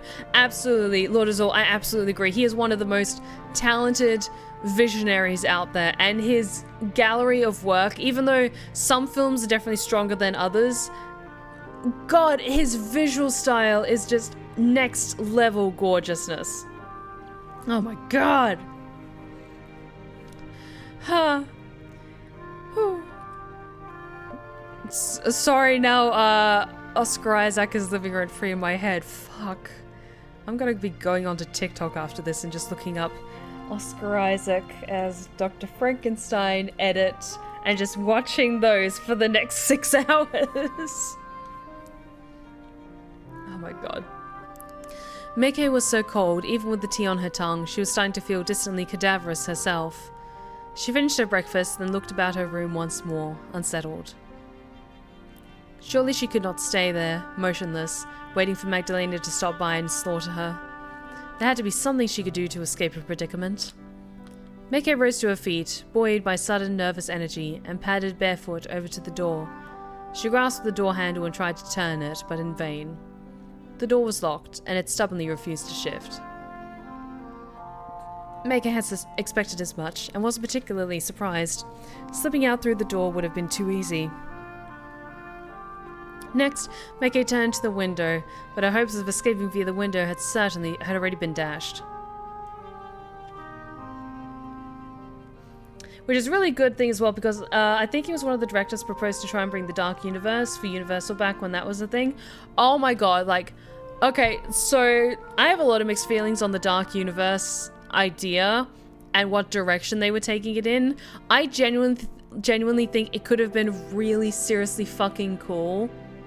But I understand why, after the critical and commercial disaster that was The Mummy, they decided to put a pin in those plans, and instead they just call, like, the area of the new Universal theme park expansion is now the Dark Universe, where they have all their Universal monster rides and stuff like that. That fits better because, like, it's then, like, the Dark Universe where you have all the, like, Universal movie monsters walking about and stuff like that. Although, I'm not gonna lie, it would have been really fucking cool to have, like, a Marvel Avengers style crossover with all the Universal monsters, but we kind of already have that. We kind of already have that in a fun little movie called Van Helsing, starring Hugh Jackman as Van Helsing. People hate that movie. I say their taste is trash. It was one of my hyperfixations when I was, I think, late high school. When did it come out? I graduated high school in 2008. I think it came out in like 2006 or something like that. But yeah, Van Helsing movie was one of my biggest hyperfixations. Like, oh my god, I love that movie.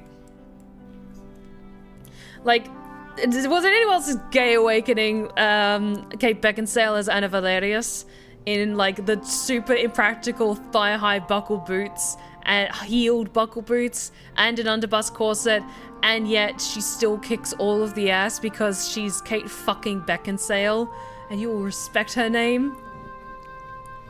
Oh my god.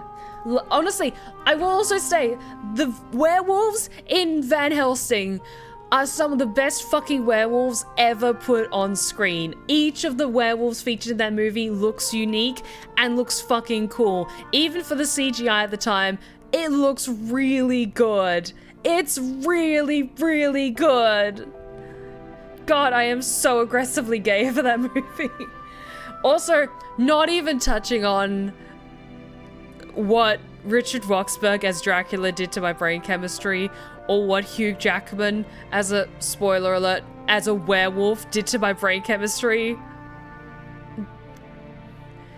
While there's one monster character that I kind of pinpoint in my childhood that was like, okay, why does this hit different? I know he's a villain, but like, why does my brain also say like, I wish that were me though? That he's snatching up in the middle of the night. I will say Van Helsing's monsters, in particular Dracula and the werewolves, that kind of like cemented my brain chemistry when it came to monsters. Oh my god. Also, I don't know if Logan is in chat tonight, but we absolutely need to watch that movie sometime. Okay, let's keep going before I get too distracted by, like, sexy monsters taking up space in my brain. Let's focus. Meike knew already that the window was locked, and even if she had been able to open it, it was too high up for her to escape from. Meike stood by the desk and peered, eyes narrowed through the dirty glass. Magdalena's garden seemed a very long way down, blanketed though it was by the fog. Discord movie night, I've considered it, but I find I already give so much, like, I already spend so much time streaming and working on other stuff. Like, for me, this feels like enough, like, of a connection. Like, I mean this in the best possible way. I just, like, I take a lot of downtime. I need a lot of downtime to recover from social engagements. Even in a voice chat or something like that takes me a lot of time to recover from. So I just prefer, like movie nights, by all means, organize those, like, with yourselves, or talk to Bingus about maybe having one. But for me, I just need to have some me time. Ha! Alright. Meike stood by the desk and peered, eyes narrowed through the dirty glass. Magdalena's garden seemed a very long way down, blanketed though it was by the fog. Meike didn't much fancy the thought of smashing the glass, and she fancied even less the thought of jumping to her almost inevitable doom. Thanks for being understanding about it, guys, because I know, like, for a lot of Discord communities, movie nights with the host of the Discord are very, very popular and very common for a lot of online communities. But for me personally, it's just a little too much, like, and I really appreciate you guys understanding that, so I thank you for that.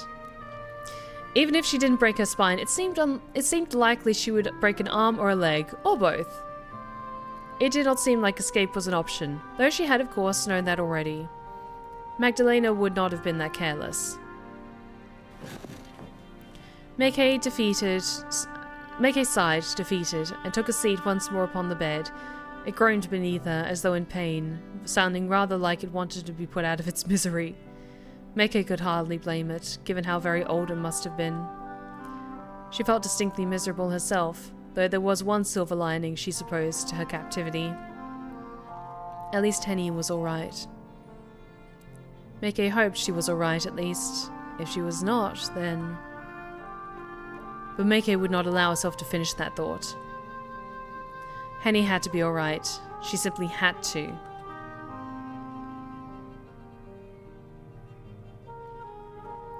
It's understandable, Steph. As far as I go, I have a limit when it comes to social interaction. If anything else, I prefer to maintain a certain level of discretion and anonymity. Honestly, same here. I already, like, feel comfortable with this level of engagement with, like, my streams and having a live chat and everything. Movie nights and, like, that level of engagement is just a little, like, too much for me. Because I'm generally quite a private person in a lot of other regards, so it's just another thing about keeping a little bit more me time. Otherwise, Meke's sacrifice would have been for nothing. Feeling the need now to distract herself, Meke rose and shed the nightgown Magdalena had given her.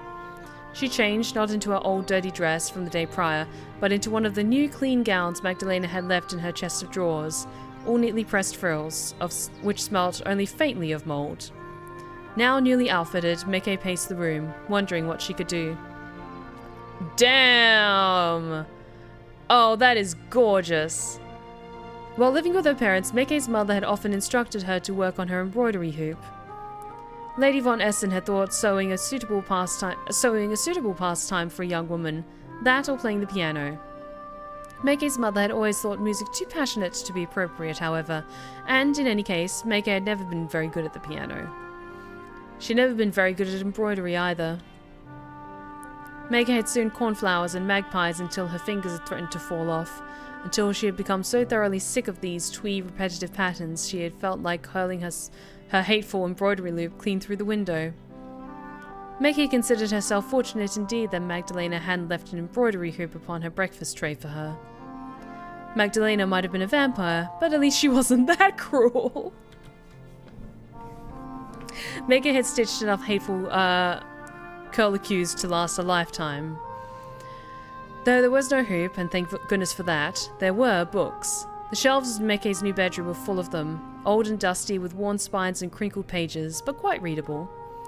Meke pursued their spines with the wide, cautious eyes of a child, her unfamiliar gown brushing against the unfamiliar floor.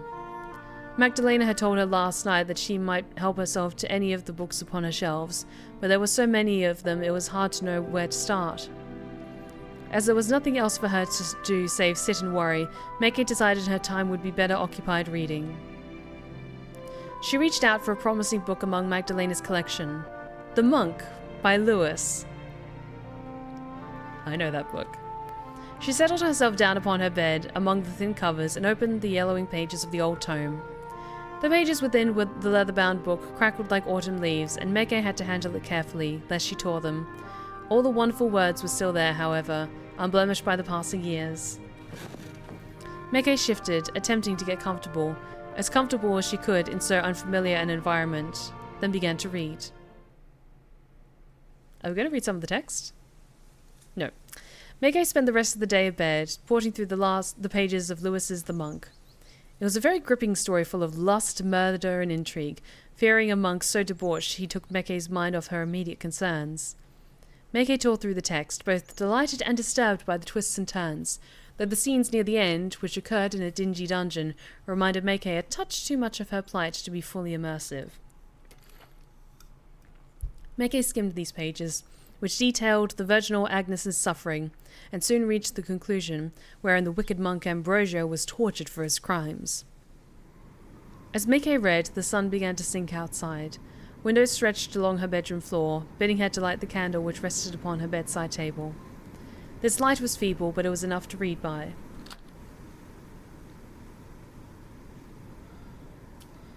Meke continued to scan the pages of the text, holding the book close to her nose, so as to devour it. So enraptured by Ambrosio's suffering, she did not hear the sound of a key turning in her bedroom door. She did hear the sound of the door creaking open, however, a low, guttural sound which split the silence like a moan. Meke raised her head, disoriented once more to find herself in Magdalena's home, in the dingy bedroom where Magdalena had prepared for her. Her hostess stood in the doorway, shockingly fair and white in the gloaming, returned, perhaps, to make good on her initial promises. Did she mean to kill Meke at last? Meke had but a scant 10 pages left to read of Ambrosio's ill-fated adventures, yet she feared she would not see how his life would end. Her own existence would come to a close before that of the vile monk. Meke supposed she could slip past Magdalena, then make a hasty retreat, but no. She had dawdled for too long. Magdalena had already locked the door behind her, and now surveyed Meke with a detached sort of amusement. "Good evening to you. Feels like it's been a while since last I saw you. Did you enjoy the breakfast I brought to you?"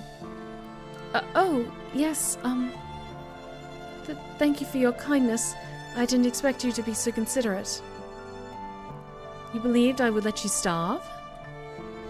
Magdalena tittered, her red eyes sharp and knowing. please, I'm not that cruel. I've even brought more food for you. Look, it has been a while since breakfast, and I thought you might be hungry. Now that Magdalena mentioned it, Mako could see in her hands she held another tray, much like the one she had brought earlier. This tray was laden with another teapot, and a teacup, and a plate upon which sat a meat pie, still steaming, and some vegetables. The food smelt surprisingly delicious in the derelict air of Make's bedroom, and Make was almost embarrassed at how hungry she was. Why, she was almost salivating.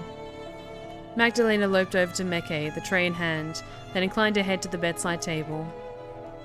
Would you mind moving that? I can't set the tray down otherwise. Oh, right, I'm sorry. Make moved her breakfast tray onto her lap, to which Magdalena curtsied, playing once more at being a maid. Much obliged, young madam. I'll take that away soon, but first... Magdalena unburdened herself of the dinner tray and observed Make, one hand resting upon her hip. Are you alright? That seems an odd sort of question, don't you think? Do you believe anybody would be alright were they in my shoes? I hope you aren't wearing any shoes. Not in bed. They were filthy when you arrived here and quite caked in dirt. I didn't mean it literally. I know, I was just teasing. I wish you wouldn't. Why? Are you afraid you might grow to appreciate our little spats? They're so gay, I love this. Hardly. I fail to see the need to converse with my captor, that's all. Oh, how fiery you are! I'd almost forgotten. Looks so very worn, you know, and weary too. The bags beneath your eyes are terrifying. They're almost black. Did you not get much sleep last night? I tried, and failed. I take it you had a lot on your mind? Yes, indeed. Not that this should come as a surprise. Were you thinking about your own fate? That and the fate of my parents. Henny, too. You're still fussing about that silly maid of yours? I have no idea why you care so much. It's most unusual. None of the ladies I knew growing up were half so besotted with their servants. They treated them more like livestock than people. Henny is more than a maid to me. She's... Your friend? Yes, you said. How touching. Now, why don't you eat something? You must be hungry. I am, yes. But where did this food come from? You would have no need of it, surely. Oh, I have my ways. Magdalena smiled knowingly. There are merchants who sometimes travel through these woods, and quite fortuitously, I happened to pass one when I went for a walk in the early hours of this morning. This food I procured from them. You did not buy it? I did not need to. I can be very persuasive when I wish to be. It's one of the many perks of being a member of the noble undead. What? Do not tell me that you... slaughtered him? Oh, no. I don't kill indiscriminately. I'm not a brute, no matter what you might think of me, and my hunger has already been satiated for the present by last night's feast. I use nothing so nefarious as my powers of flattery. It is not so hard, you know, to bend men to your will, not when you smile at them and you remember to bat your eyelashes. I had him prepare enough food to keep you going a few days in a knapsack, plus some eggs and flour, the basic amenities, then bade him a fond farewell. He shall recall our meeting as little more than a dream. Does that satiate your curiosity?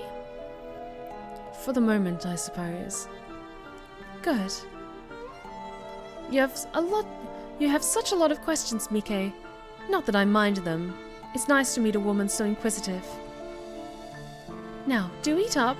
I am sure that your dear Henny would not want you starving yourself.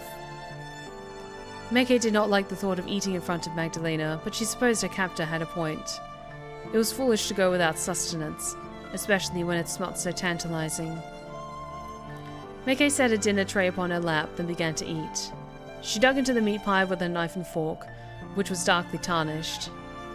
Meke feared that the cutlery would somehow contaminate her food, but she was too hungry to fret overly long about this possibility. Meke popped a piece of meat pie into her mouth and chewed, and as she did, Magdalena watched. Magdalena's red eyes were wide, as though she was observing something very interesting. An exotic animal in a cage, perhaps, or a reaction between two volatile chemicals. Meke did not think the act of her eating was so very special, and it must have been different to Magdalena. As a vampire, Magdalena had no need to partake in meat pies or vegetables. Was that why the simple act of Meke eating enticed her so? As Meke ate, horribly self-conscious of Magdalena's stare, what if she was to drop any food on her front? The vampire began to talk. Hey, Sophiac, how's it going? Welcome back. The game is going great. It is very gay, and I love it. It's been a long time since I was able to observe one of your kind going about your day-to-day life. On the rare occasions I am able to witness you, you're always in pain, screaming and crying and begging for your lives. That is rather entertaining in its own right, but sometimes I forget you are more than just prey. You have thoughts of your own when they aren't being disturbed by physical discomfort. You eat food and you read books and you have friends, dreams too. It's hard to believe it now, but once I wasn't always so different to you. That was a very, very long time ago, though. Meke detected while sipping her tea a note of longing in Magdalena's voice. Excuse me. Her hostess's expression was inscrutable, but her ruby red eyes were soft, the pale lashes that framed them trembling, as though from the force of her own emotions. Had Meke not been afraid of Magdalena, she might have sympathized with her. For a few brief moments, Magdalena appeared, for all the years she had lived and all of this hurt she had caused, to be a young girl, younger even than Meke herself. Not for the first time, Meke wondered how old Magdalena had been when she had been turned. Her face was so smooth, so devoid of blemishes, she could not yet have been in her 20s. She would have been 18 or 19 at that. Oh, we have our first Pick My Voice from Sophiac. I'd like to hear Kava. Okay, interesting. Given Magdalena's fair complexion, I'll do Kava's voice for Magdalena's lines. And also the narration lines as well. It seemed a woefully young age to be consigned to an undying, eternal life of blood-sucking, which reminded Meke. Aren't you going to bite me yet? You said that you would. Oh? Magdalena blinked, and when she did, the sentimentality which once had pooled in her irises dispersed. Nearly amused, the young woman smiled and said, You said that yesterday, too, after I brought you to this chamber. Are you that desperate for me to drain your blood? No, I'm not. Of course I don't want you to drain my blood. I'd really rather you didn't. But if you're to do it anyway, I fail to see why you should drag things out for so long. Unless you want to make me squirm. Making you squirm does not sound like too awful a proposition, really. I like her a lot. I appreciate the way she toys with her prey. You are quite charming when you are sitting, and even when you are eating. Few women can pull that off, you know, but you manage it. You eat with such small, considerate bites. Like a fairy. I imagine you would be lovelier still when squirming, particularly if your face is as red as it is now. Or now, even. Magdalena leant in, grinning wickedly, her sharp incisors on prominent display, and curled her fingers beneath Meke's chin.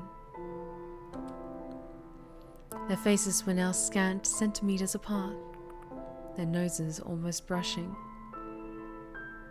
Also, a delightful achievement popped up calling Meke a fly in Magdalena's web. I find it wonderfully amusing that you asked me to arrive at such an opportune time. Meke was suddenly, unabashedly aware of her breath, which must have smelled of meat and pastry. Self-conscious, her face burned redder still, like a furnace, as though to entice Magdalena. Her heart hammered so very hard, she could feel it at the base of her throat, inside her skull. Could Magdalena hear it too? Why did she feel so unnerved? If she had been only afraid, that would have been understandable. But the sensation which curdled in the pit of Meki's stomach seemed comprised of more than that. Her brow began to sweat, as did her palms. Tremulous as a leaf, she found she could not meet Magdalena's gaze. Yes, you are lovely. Magdalena spoke, her voice appraising, as she tipped Meki's head back, her eyes roving, not over Meki's face, but the slender column of her neck, and the delicate blue veins which crisscrossed it. I would have no compunctions about sinking my teeth into that throat of yours. Your skin is so very warm. It is as though you were trying to entice me. You look utterly delectable. But I will abstain for now. You are so very lovely. It would seem like a waste, almost, to drain you right now. I would prefer to savor your demise like a fine wine. There is little sense in being overly hasty. And, in any event, I am not that desperate. I can abstain. I must. A muscle tightened in Magdalena's jaw and her eyes grew hard, just like two stones. I have managed for long enough as it is. I would not wish to have all my efforts undone. What? Meke blinked at Magdalena, her eyes uncomprehending. Will you not drink my blood then? No, I won't. Not tonight. You may rest easy one night more, dear Meke. Your death is still a ways off. How far exactly? That depends. Upon? Oh, I don't know. My own mood and the movements of the moon, and how long you continue to entertain me, I suppose. I quite like the idea, you see, of having another woman in this castle I can speak to. Perhaps you can tell me about the books you have been reading when next we meet. I would love to hear your opinions. Although, of course, there isn't a single book in this castle I've not read at least thrice over myself. There isn't much to do, really, when one has been dead for as long as I have. And with that, we come to the end of the wonderful, gracious presence of Queen Kava. Thank you so much for requesting her, Sophiac. The timing of that was absolutely perfect. Very well chosen.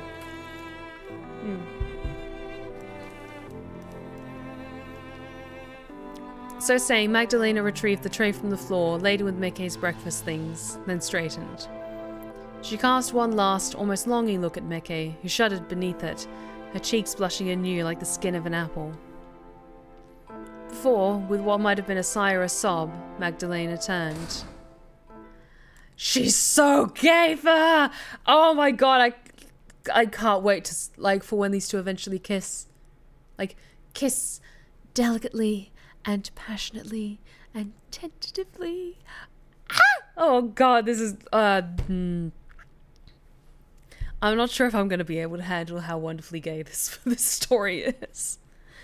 She unlocked the door with one hand, the keys dull and matte in the candlelight, then exited, taking the tray with her. I am so gay. Meke passed that night much as she had the previous one, namely by lying abed in the nightgown Magdalena had bequeathed her, trying and failing to sleep. Thoughts of her parents continued to play upon her mind, and of her own fate, and, more pressingly even, that of, than any of that, of Henny. Meke wanted to believe that Henny at least had been able to escape. She wanted to believe that Henny would continue to live. She would go far from Magdalena's dreary home within the woods, and one day she would meet a nice man, and they would marry, and she would have children.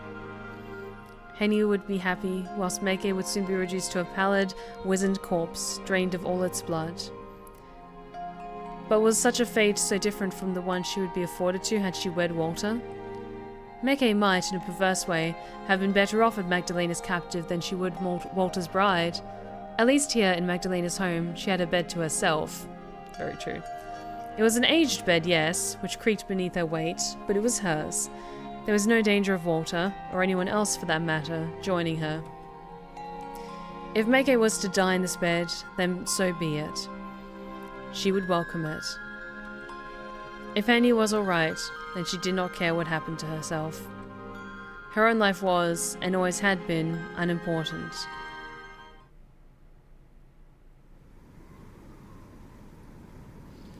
If Magdalena slept poorly that night, then she was not the only one.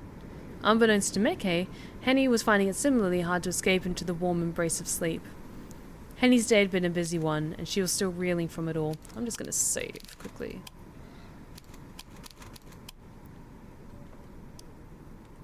Sitting upright in her own bed, Henny found herself turning the events of her own day over in her mind.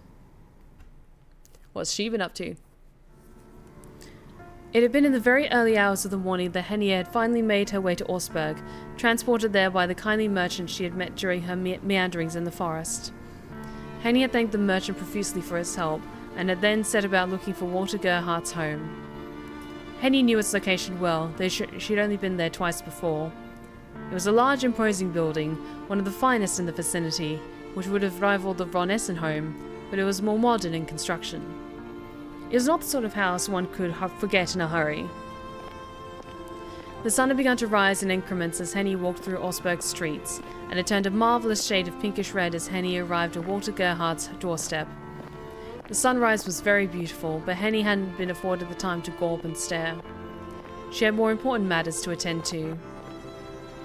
Walter's maids had been beginning to stir when Henny set her knuckles to the door and rapped, anxious, all the while, that she would be taken for a beggar and turned away. Henny's clothes, once neatly pressed, had endured quite a battering during her wanderings in the woods. Her apron had been torn and flecked with dirt, and the soles of her shoes were encrusted with the stuff. Henny's cheeks and hands had been marred with cuts, and her fingernails had been rendered opaque with mud. She had looked so very grimy, she would not have at all been surprised if Walter's servants had called the bailiffs on her. Her appearance had not been one which would inspire confidence, nor invitations inside Walter's spacious drawing room. Henny had fretted that Walter's housekeeper might send her away in disgrace. Despite her fears, however, Henny had refused to move. It had been too important that she speak to Walter, that she speak to somebody. She had known as she stood there that she needed somebody to listen to her. Henny had knocked and knocked, her knuckles sore against the wood, until she had finally heard the sound of oncoming footsteps. The door had opened, and before Henny stood Walter's housekeeper, a tall, austere woman named Gertrude Schreiber, who Henny had met twice before. Henny had recognized Gertrude and all her straight blonde hair. For a housekeeper, she was unusually young, but it had taken Gertrude several moments longer to recognize Henny. She appeared ready to slam the door in Henny's begrimed face, her expression one of revulsion, until Henny called out to her. "Oh, please don't be alarmed. I know what it looks like, but I'm not a beggar. It's me, Henrique, Lady Mackay's maid. I've come here on her behalf to let you know there's been an accident, a horrible accident. I need to speak with your master at once. It's very important.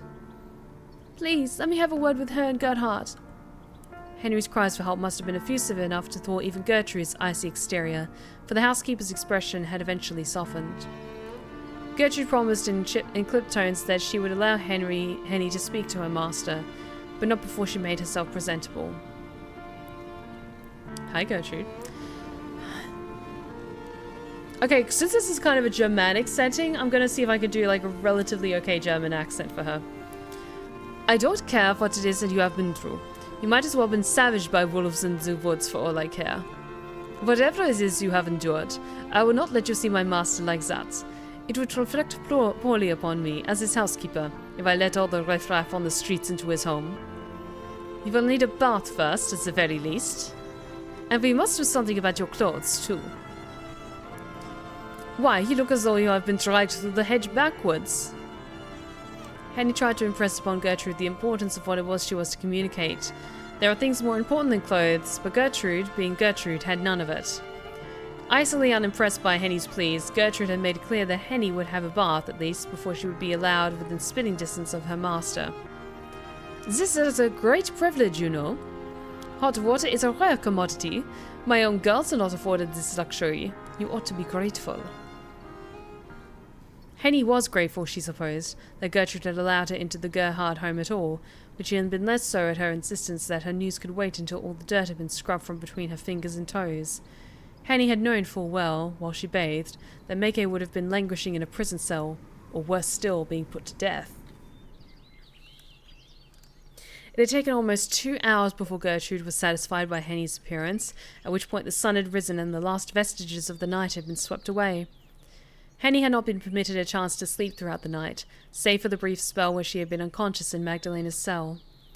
Though neater after her bath, her skin washed free of filth and her body shrouded in a clean uniform identical to the one which Walter's serving drudges wore, Henny still felt exhausted to the point of delirium. Henny had been so tired she feared she would collapse before she was able to properly explain to Walter the dangers his fiancée had found herself in. But Henny had known that she had to try. Oh my. Hello, you Castlevania villain-looking motherfucker.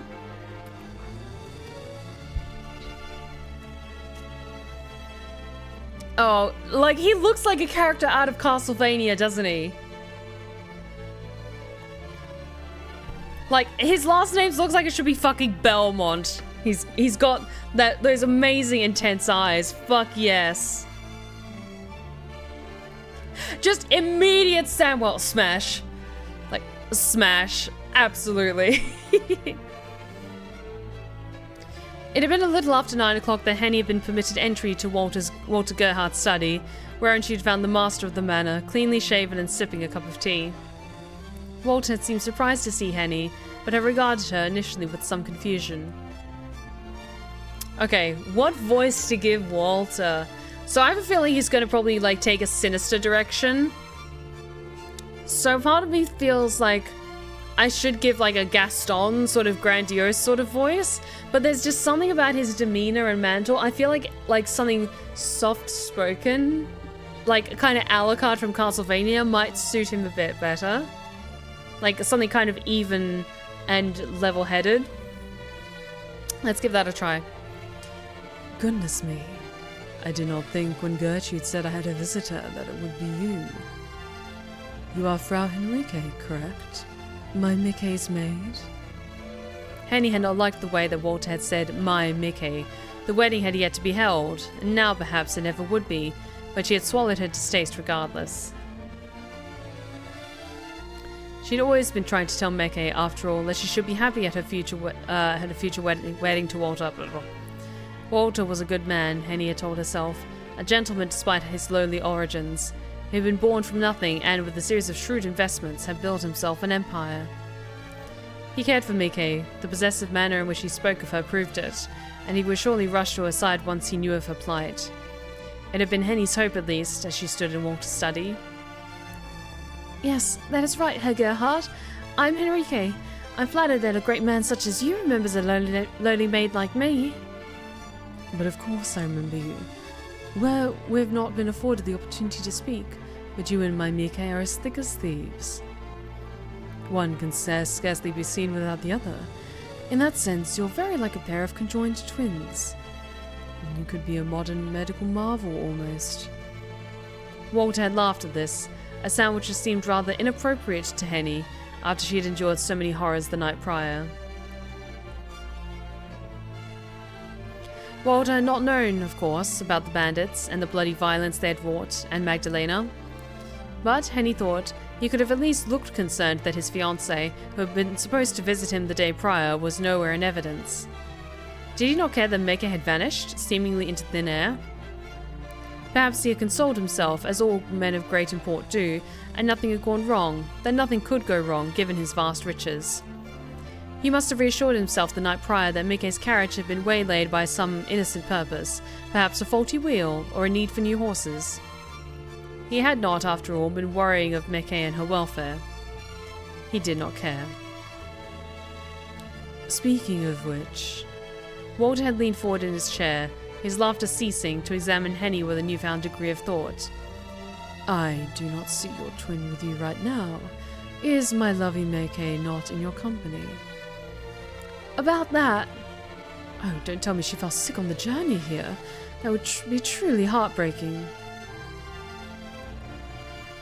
I'd hate to think of my dear fiancé convalescing in some miserable inn on the roadside.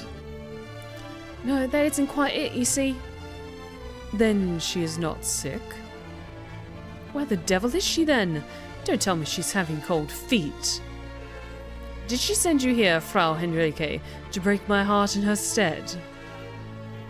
It seems unlike Meke, her being one of the fairest of her sex, but if her parents are having second thoughts... It isn't that either. Lady Meke's not sick, but I'm afraid she might be, and irreversibly so, if you don't do nothing to save her.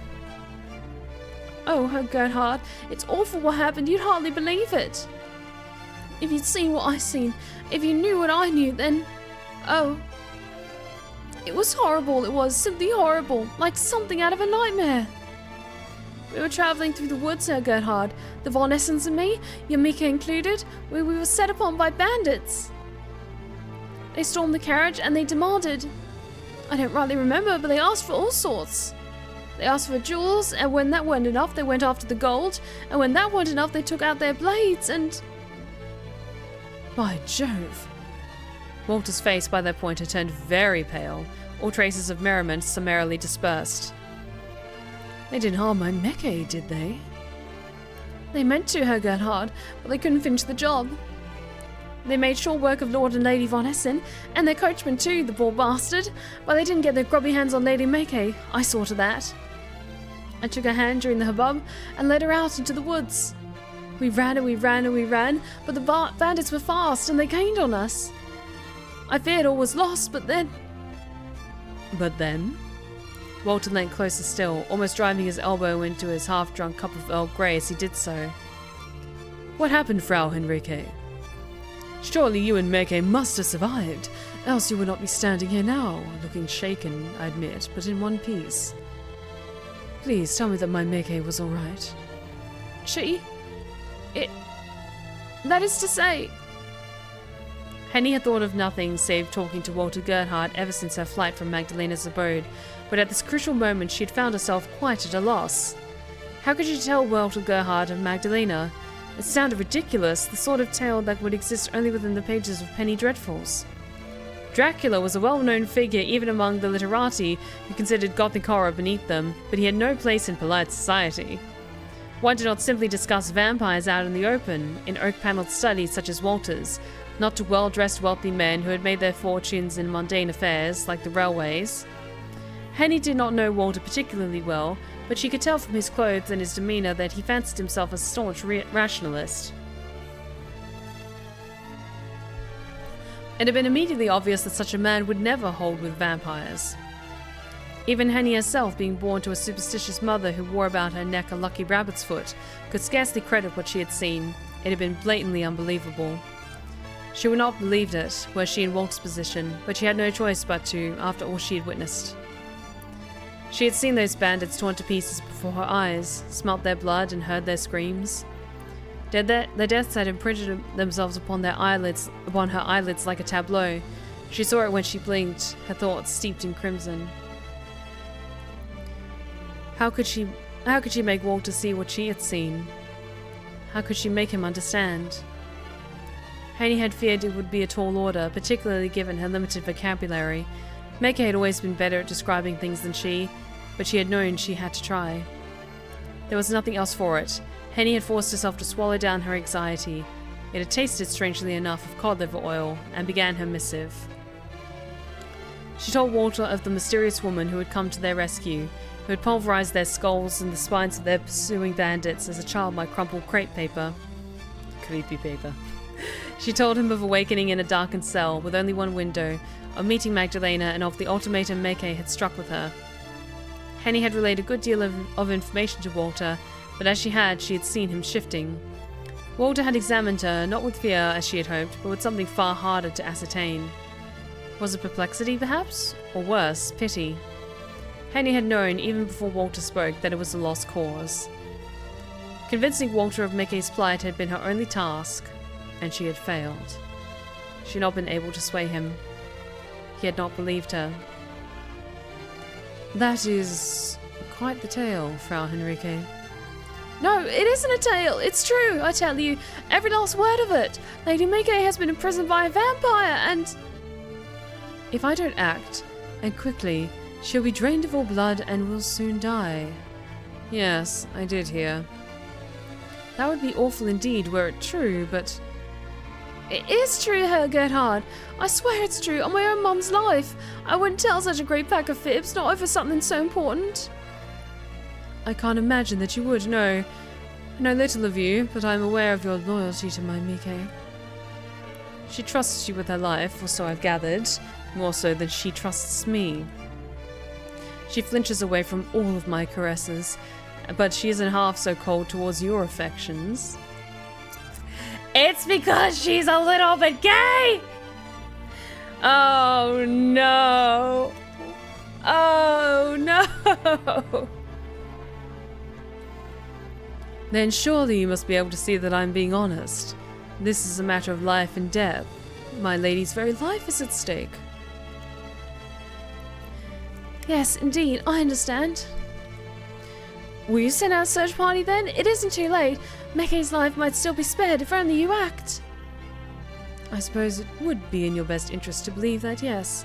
Dum spiro spero and all that. I beg your pardon? Oh, forgive me my bad habit. It's Latin. Cicero. It means, while I breathe, I hope. As you survived your ordeal, Frau Henrike, it would behoove you to cling to the belief that the young lady von Essen might still be alive. But alas. It seems rather unlikely, don't you think, after all we have related? No, Gerhard. What I say is nothing but the truth. You have to believe me. And like I said, I do believe you. About the bandits, at least.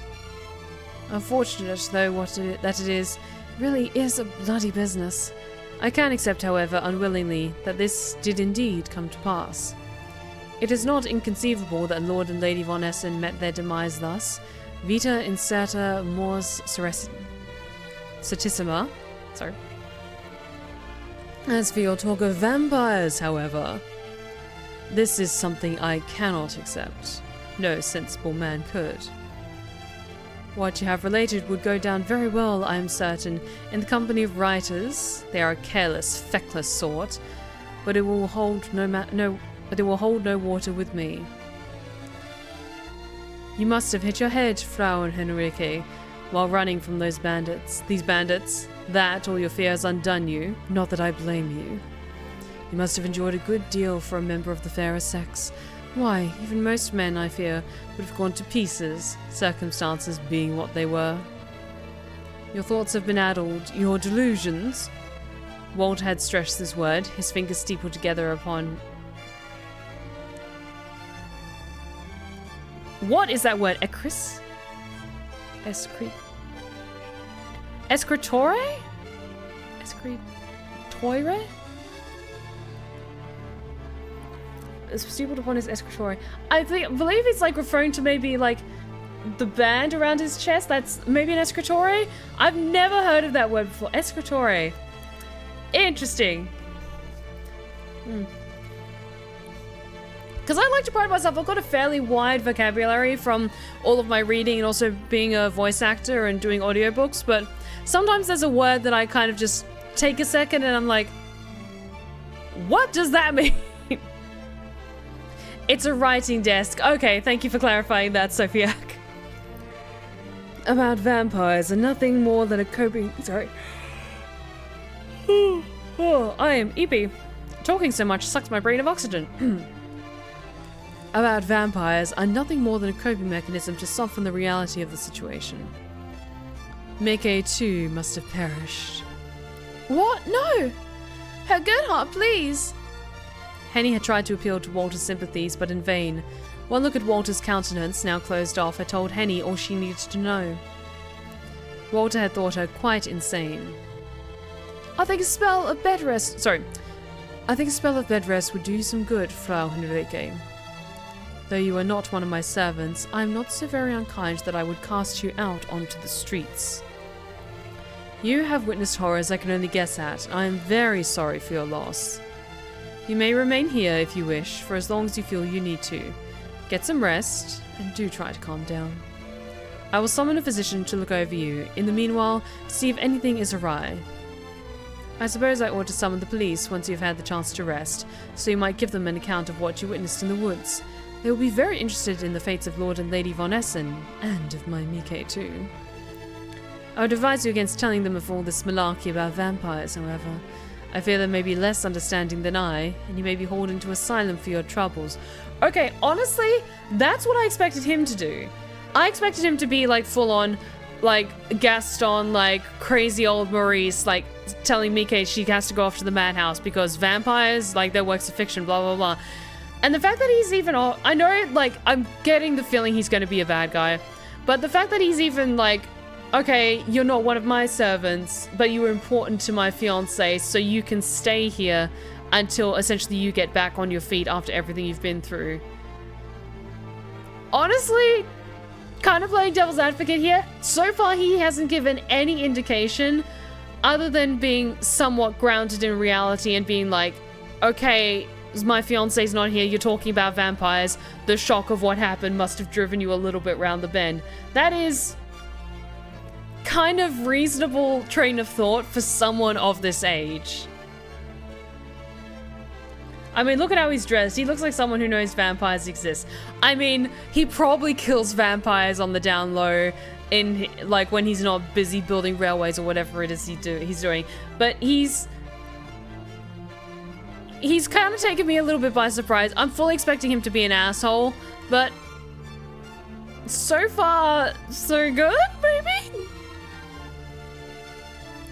I would not want you to be incarcerated, Frau Henrique, and I doubt my Mike would want that either. It is a miracle you were able to escape with your life. Do not waste it. Remember, o quam citra transit gloria mundi. Now you are dismissed. Gertrude will show you to your new lodgings, if you will be so kind. Yes, Sir Gertrude. Right this way, sir. Gertrude, who had been standing in one corner of Walter's study, as unobtrusive as an houseplant, made to escort Henny to the servants' quarters. Henny had cast her gaze back to Walter before she left, her brow furrowed. Walter had begun to sip once more at his breakfast tea, as though he had not a care in the world.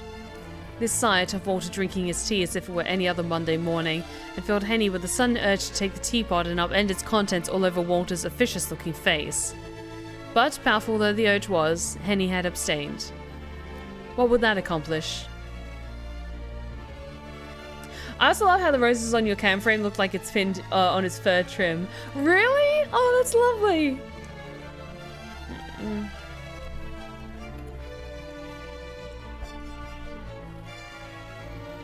It would not help Meke. Making an enemy of Walter Gerhard would only serve to render Henny homeless, cast out onto the streets and nowhere else to turn. Begrudgingly, Henny followed Gertrude, the door of the Walters' study closing behind her with a thud. Henny had then spent the rest of the day convalescing in bed in the dingy servants' quarters.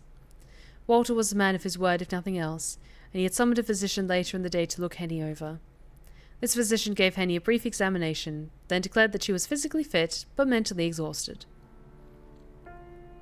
A day or two of bed rest would do her good.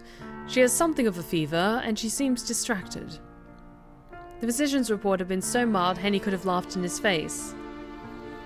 Was it any wonder she seemed distracted when, even now, her Meke, not Walter's, was in Magdalena's thrall, languishing in all likelihood in a dungeon?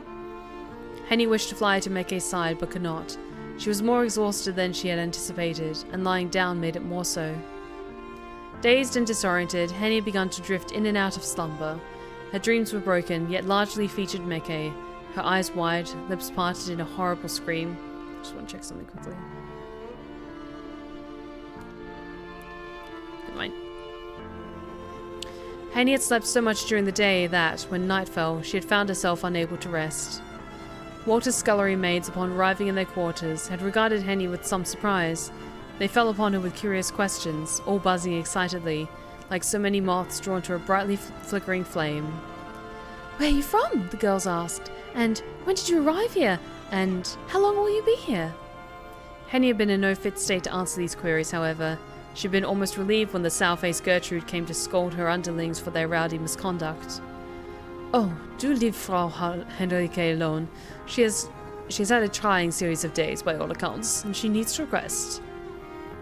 "That is what Herr Gerhard has decreed, and I will not have any of you naughty girls disobeying his orders." Gertrude's pretty as well, just saying.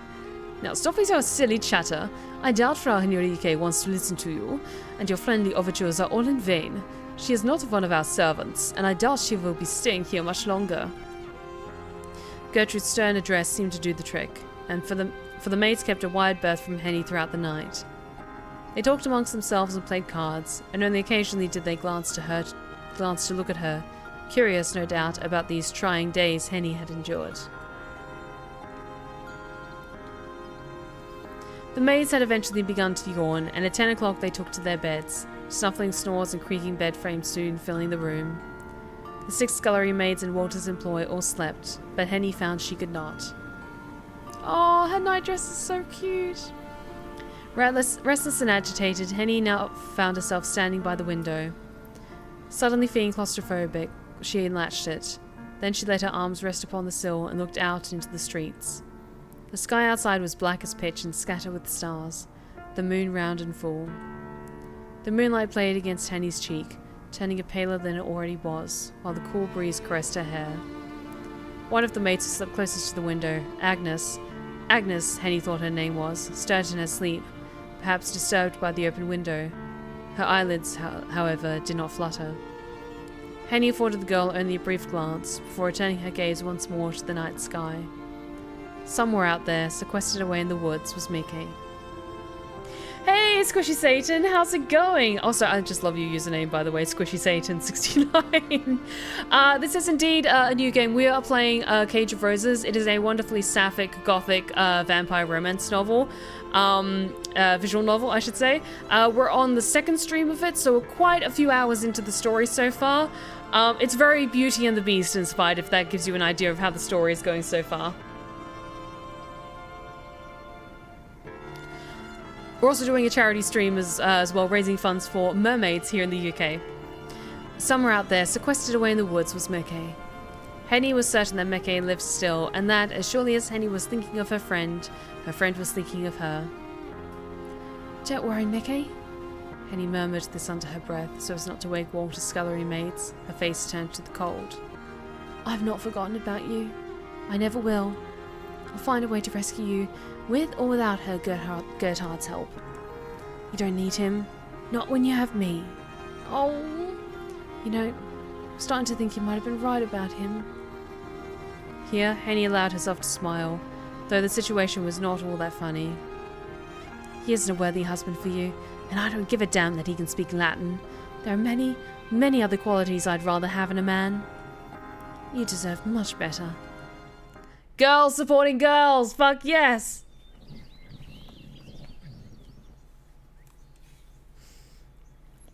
Ooh, I'm watching for work as I cry internally.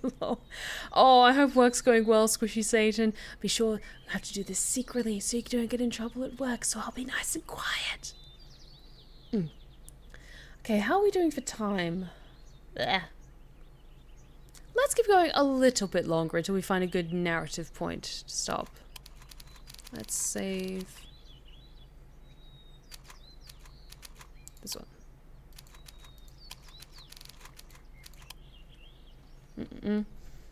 Actually, do I need to take a quick break? I might just step aside. Like, if we're gonna do like the next little chunk of the story, I'm just gonna take a quick bathroom break, and I'll be back in 5 minutes. Just a quick stretch my legs before we keep going. So grab a drink, do a quick stretch check yourselves, and I will see you in 5 minutes or so. Give you a chance to do your own hydrate checks, and then we'll do the next little chunk of the story. So be back in a moment.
And we are back, my lovelies. I hope you all had a chance to grab a quick drink, do a quick stretch check, because we are jumping back into the next little chunk of Cage of Roses. We're just going to get up to the next story beat, and then I'm going to call it a night. But I was thinking, like, last time was a little on the short side, so I want to do just a little bit more of the story tonight. Okay. Always makes me happy to see everyone, like, vibing to the music with all the emojis and everything. Okay. Let's continue. The next few days passed with such an intolerable slowness that Meike felt as though she had been imprisoned in Magdalena's abode for a small eternity. It was hard for Meike to know the precise length of her incarceration, for she had no calendar to consult. She did not even know what precise hour it was, the carriage clock in her dusty morgue of a bedroom being frozen for all its perpetuity at 10 minutes past midday. Or midnight. During these dreary days, Meike fell into something of a routine. She awoke with the chirping of the birds, when shafts of sunlight were beginning to sneak through gaps in her curtains, cutting golden grooves against the aged carpet. Upon waking, Meike would discover a tray left on her bedside, laden with tea and pastries. Her breakfast always came with a brief, imperative note, written in Magdalena's now familiar hand. Eat. Meike consumed her breakfast, then set about her ablutions. Ablutions? Ablutions. She washed her face in the basin and her hair, then changed from her nightgown into one of the many dresses Magdalena had kindly bequeathed to her. After dressing, Meike would try the door handle, though with little hope. It was always locked.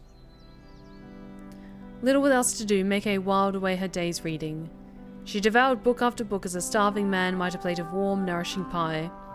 Nothing was off limits for Meike, from chilling horror tales to sweeping romances, historical accounts to travel guides, philosophical tracts to collections of poetry.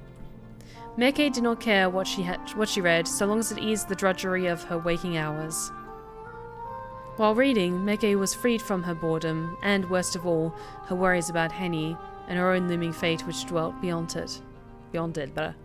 During the day, Meike's hostess was conspicuously absent, doubtless sleeping in her own chamber, protected from the sunlight.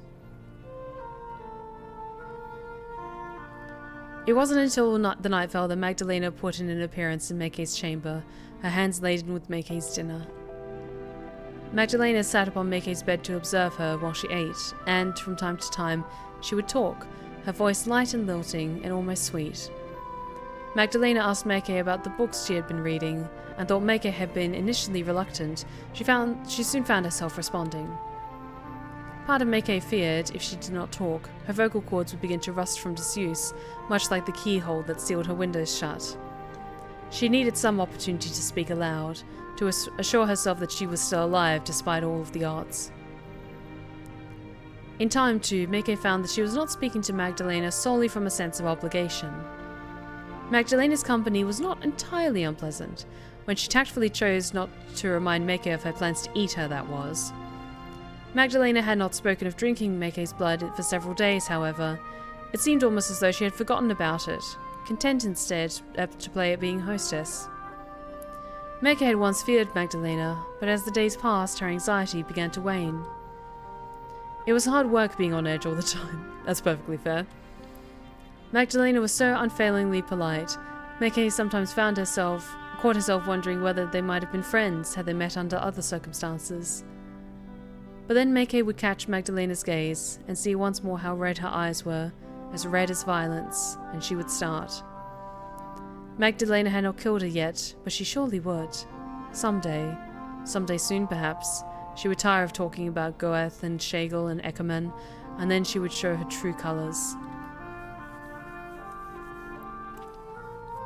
She would take Meike's jaw betwixt her gloved hands and bring her teeth to Meike's throat. Then she would bite and she would drink. Meike's blood would be drained from her body until she turned cold, numb and still and insensible. How could they ever hope to be friends under such circumstances? They could not even be acquaintances. They could be more than that. It was unthinkable that anything could develop between them. Oh, really? Denial is a river in Egypt! I just want to walk up to Meike and just go, you are gay! Oh my god. Squishy stated, like, okay, for context, earlier in the story when Magdalena was leading her to her room, she was assuring Meike that nothing ill or inappropriate would befall on her, as like a man might take advantage of a lady in a vulnerable position in a bedroom. And Meike is just like, well, of course, we're two women. There's no, like, that kind of thing is only for making children. How could two women ever do something like that? And Magdalena is just staring at her like, how do I can't, this baby gay, okay, and just left her alone. So I'm very full of feelings about these two. Okay, let's get back to the story. It was unthinkable that anything could develop between them. They were nothing but a captor and a captive, a jailer and a prisoner.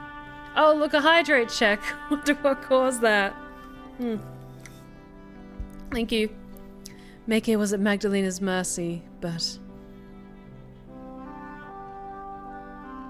Sometimes, when Magdalena spoke to her, Meike thought she could detect something in her gaze which spoke not of bloodlust, but of loneliness.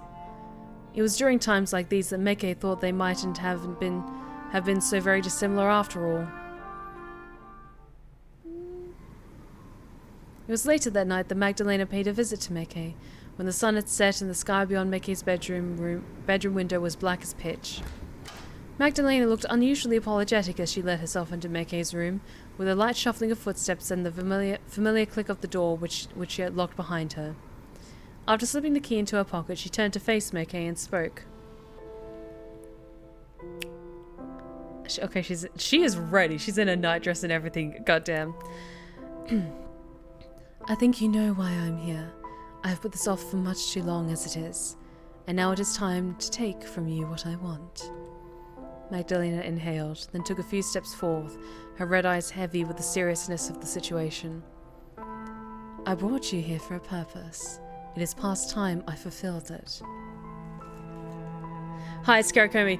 Okay, the timing of your arrival, Scaracomi, like, it has been days of Magdalena, like, holding herself back from dining upon Meike, and tonight, like, right now is where you show up. Perfect. Perfect. Oh, it is all good. It is all good, Scaracomi. You take care of yourself. It's totally fine if you just wanted to drop and say hi. I hope you're having a lovely start to your weekend. Okay. Let's focus on the yearning. Sapphic yearning. I must confess, however, that I do not feel at all good about treating such a lovely young woman so roughly. Typically, I pursue bandits and highwaymen, brigands who deserve every iota of misfortune I inflict upon them. These are criminals, often petty crooks, nobody would miss. I make the world a better place, or so I like to tell myself, by disposing of them. But I cannot tell myself the same in regards to you. This is a first for me, so forgive me if I am somewhat awkward. I have been unsure how exactly to proceed, but proceed I must. I only hope you do not take it too personally. I have no genuine desire to harm you. Then why do it? This question was so soft it seemed to lose its way in Mikke's darkened bedchamber. Part of Mikke doubted it would reach Magdalena's ears, and it did. It took the other woman a while to react, but react in time she did. Yeah, stay safe, Scarecrow. It sounds like you're having a great night. Just drink responsibly. Have fun with your friends. I do it because I must. It is in my nature to cause others pain. Preying upon humans is simply what my kind must do if we wish to keep on living. Try not to worry overly, though, if you can help it. I'm not sadistic. I won't cause you any greater pain than I need to, and I won't kill you either. There's more I wish to take from you yet, before I turn you into a corpse. Okay.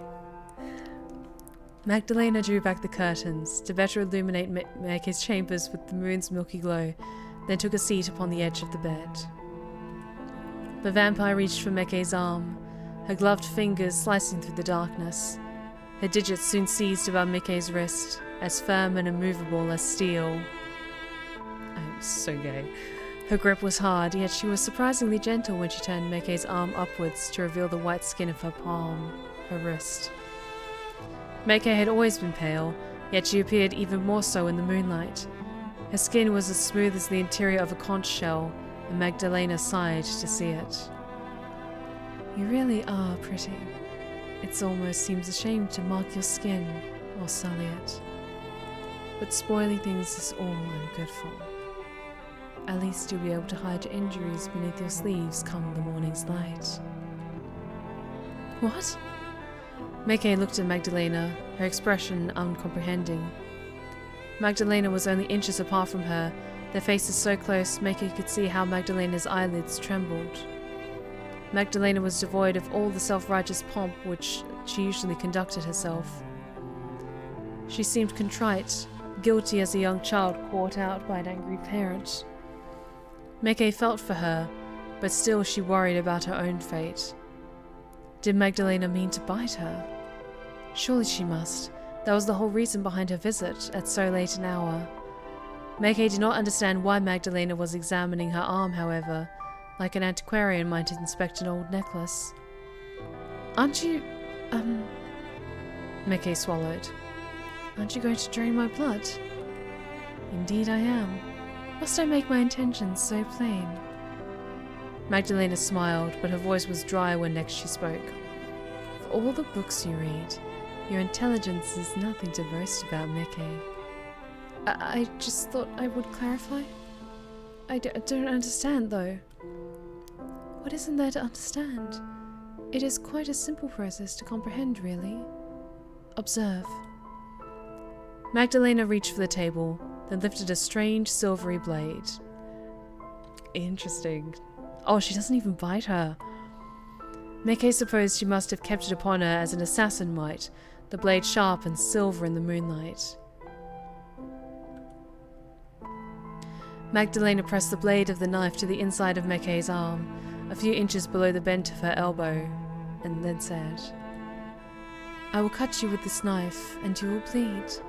Then I will collect your blood in a dish I brought with me, for this very purpose. It is an unusual ritual, yes, but it is not complicated. Surely a well-bred young woman like yourself can comprehend it. I understand, but... Mikke gasped, her breath catching in her throat, as Magdalena pressed the knife's edge to her skin. Magdalena had not pressed hard enough to lacerate her skin, not yet at least, but the knife was hard and unyielding, and the promise of pain made Mikke shiver.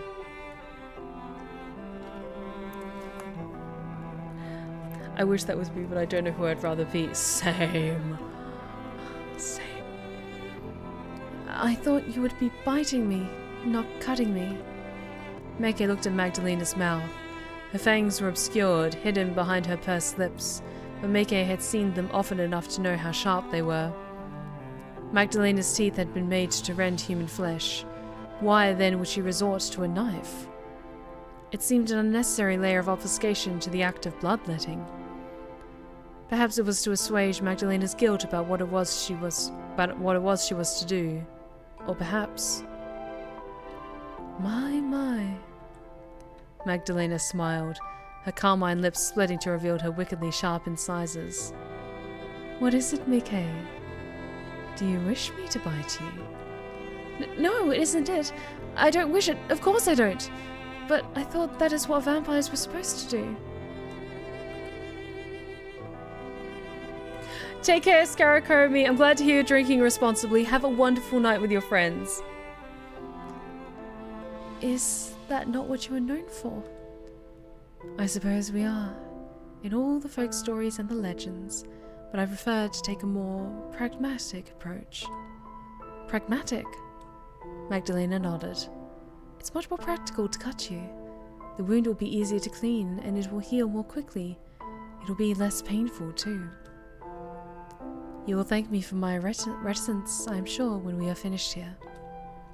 If I were to sink my fangs into you, I fear I wouldn't be able to stop myself. Your blood smells so very sweet. I would be obliged to suck you dry. I would like things to last just a touch longer than that. I don't wish to be drained of all you have in one single session, do you? All of the build-up would be for naught then. Meke shook her head, shivering. I don't wish to be drained at all. I know you don't. I don't much blame you either. Here Magdalena's good humour seemed to fail her. She sighed, her eyes half-lidded, the frown sliding from her face like melting snow come the springtime. I don't much want to do this either. But I have no choice, as I said. This is what I must do as a vampire. I might defy our legends in some regards. I'm not wholly typical of my kind, but I'm still a monster in the end. Now, sit still, and do try not to squirm. I have no desire to make this more painful than it needs to be. Magdalena angled her hand so as to press the blade of the knife more snugly to Meke's skin. Inhale deeply now. One big breath. Yes, just like that. There's a good girl. This will be over before you know it. Magdalena was as good as her word too. Meke had scarce inhaled, drinking in a lungful of stagnant air, when Magdalena made her move. She drew the knife across the inside of Meke's arm, the blade sinking deep into her skin. Meke exhaled, shocked as the sharp singing sensation coursed through her. It was painful, yes, but not so painful as she feared. Magdalena had been quick about her incision, and precise with it, her motions as well practiced as assertions. Depositing the knife upon Meke's bedside, the blade of which was tarnished with spilled blood, Magdalena then set a bowl beneath Meke's arm to collect her ill-gotten goods. The bowl was a shallow one, and soon it was half full with blood, thick and viscous, and redder even than Magdalena's eyes. Meke watched on as Magdalena drained her breath caught in her throat. She could feel the pain. My God, it stung, yet it had happened so suddenly she scarcely registered it. She felt no sense of loss as Magdalena drained her, nor any real wrongdoing. She was shocked instead, too stunned to know how she ought to respond. Goodness. Magdalena sighed as she observed Meke's blood, which was pooled at the bottom of the bowl like a profane offering to a pagan god. Your blood is so very red, Meke, and it is so very pretty. I suppose I could try a drop or two of it myself, to see whether it tastes as good as it looks. But no, I must abstain. That ought to be enough, for tonight at least. You bled well for me, Meke, and you bore your burden with the grace one might expect of a true noble woman. You did not even scream, though I saw you wince. I ought to commend you for that. Men stronger than you have screamed when faced with far less.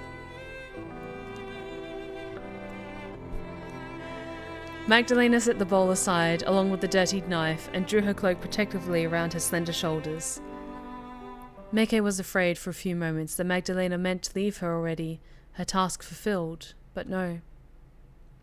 Magdalena rose, once again drawing shut the curtains, almost as if she could not bear to let the moon witness what pain she had wrought upon Meke. This completed, she turned her attention to the basin which rested upon the writing desk. The basin was filled with water from earlier that morning, which Meke had used to wash her face, though it was cold by now. Magdalena drew from her pocket a handkerchief, which she dipped into the cool water in the basin. Then she turned back to Meke and introduced the damp cloth to Mike's cut. Meke hissed to feel the fabric against her wound, and Magdalena replied with a small smile. I'm sorry, Meke. I know this hurts, but please try to bear it. It's for your own good. It would not do if your wounds were to be infected. Magdalena dabbed at Mike's wounds as carefully as a nurse might, her head bowed. Meke watched her work, frowning, her skin tingling both at the pain and the unusual gentleness which Magdalena was displaying. She did not know how Magdalena could touch her so carefully when, only a few moments prior, she had slid the blade of a knife into her flesh. It was an awful contradiction, one Meke did not understand at all. Why? Meke gasped while her cut stung. Then she tried again, her voice barely more than a whisper. Why are you acting so kindly? It seems unusual for a vampire. It is unusual for a vampire, but I never professed to being like the majority of my kin. I hope I have not proven to be much of a disappointment. I'm not disappointed, really. Oh, good, I was starting to worry. I thought you might prefer something more traditional. A spell in the dungeon, perhaps, and a few broken bones. But I am confused. You say you don't wish to harm me, but you do so regardless. It seems rather contradictory. Yes, you would be right there. It is a contradiction, but what can I do? My whole existence hinges upon such fallacies in logic. I am dead, yet I am also alive. I am a monster, but I still possess feelings. And though I must drink blood to survive, I do not truly wish to harm innocents, least of all you. It is quite the conundrum. I've had over a century to dwell upon it, and I doubt you will have the same luxury. You humans are particularly durable. Meke certainly felt delicate as Magdalena cleaned her. Magdalena was being gentle, yet the brush of her fingertips made her shudder regardless. She simply could not help herself. Once satisfied with that the bleeding had stopped, Magdalena drew back and deposited her handkerchief back in her pocket. Retrieving both the knife and the bowl of Mike's blood, which she had laid to rest upon her bedside table, she turned to the door. Now, I must depart. Sweet dreams, my dear Mike.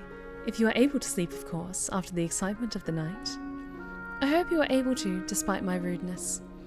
I do wish I could say this would be the last time I would demand so much of you, but... Somberly, Magdalena sighed. I do not wish to lie to you, or to give you false hope.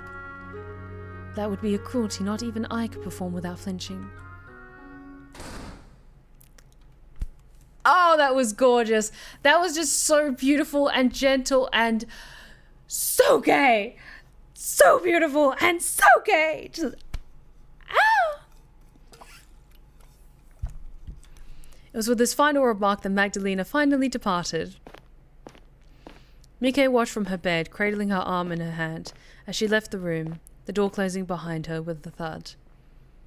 Mike listened as Magdalena's footsteps fed the light, receded from beyond her bedroom door, then vanished altogether. Mike supposed she should have felt relieved now that Magdalena had gone, but it was quite the opposite. Her inner arm still stung, and her mind raced full of frantic thoughts. Her room felt quieter after Magdalena's departure, and for some reason it felt far, far lonelier. While Mike convalesced that night, wearied by Magdalena's visit, Magdalena herself couldn't be found in the darkened bedchamber, sitting at the bedside of a shadowy figure. Interesting. Magdalena held a bowl in both hands which was full of a viscous, sticky liquid, dark red in actuality, but rendered almost black in the darkness. Here you go, my dear. I brought this for you. I do hope it is to your liking. It should be different from the blood of bandits, at least. The woman who I took it from is very sweet. I would not be surprised if her blood is similarly sumptuous. You'll like it, I'm sure of that. I know you're hard to please, but not even you can turn your nose up at this. Please. Magdalena's voice wavered. She sighed sadly. She looked away. Drink it and be satisfied. I can't give you more than this, not for tonight at least. I fear I might have taken too much from her already. I don't want to hurt her, but... Magdalena inhaled. Her eyes, which were accustomed to the dark, narrowed, her red pupils roving over those of her charge. I would do it, you know, for your sake. I would do anything for you. You mean the world to me. I just wish... Oh, I wish... Magdalena shivered as her beloved began to sup from the bowl she offered, their head bowed, lips parted like a hungry animal. I just wish it didn't have to be this way. Oh, the plot thickens! Okay, I'm gonna leave it on that, like, agonizing cliffhanger. Oh my god! What's in the basement? What's in the basement? Okay, I'm gonna do backup save here. Okay, let's head back to the title. Oh my god! Okay, so I love this. I love this. I love the characters, the story. It's fairly straightforward, but the twists and turns they're putting on the kind of classic Beauty and the Beast sort of structure is really interesting. Ooh, I'm intrigued. I need to know what's going to happen next, and if you're just as excited as I am, my lovelies, then be sure to join me next Friday as we continue Cage of Roses. Thank you so much for joining me tonight, my lovelies. This was incredible. I had such a great time. Thank you all so much for joining me this evening. Thank you so much to everyone who raided earlier from Buddha Quinn. That was wonderful. I hope you guys had a wonderful evening. We will be having our no, we're not having our last MonsterCon on Monday, because I'm going to do some more MonsterCon across the rest of June. So we're going to be continuing more MonsterCon on Monday, and continuing Vampire Therapist on Wednesday, and returning to Cage of Roses next Friday. But thank you all so very much for joining me tonight, my lovelies. I had a wonderful time. I hope you all did as well. And if you've been lurking in the shadows and you like what you've seen so far, then please consider following. We would love to have you back at the Blue Rose Respite. You're welcome anytime. Be sure to check out my other socials that are on the chat right now, including my 2 YouTube channels, one for my ASMR tales and the other for my Twitch VODs, and my Blue Sky, my Insta, and my TikTok. I have an ongoing 24/7 broadcast over on my main YouTube channel, which is a collection of ASMR tales and creepypasta narrations, so be sure to check that out and give it some love. And today I actually added some more stuff onto the playlist that plays on the 24/7 broadcast, so be sure to give it some love. I would really, really appreciate it. It's great for background listening while you're painting minis, doing work, doing chores, stuff like that, so please give it some love. I'd really appreciate it. And also consider checking out my other socials as well, especially my TikTok. I'm going to be putting a lot more effort into that soon, so I really would appreciate it if you would consider following me on that as well. It would be awesome, and thank you so much for joining me. Let's see who's live and we can go say hello.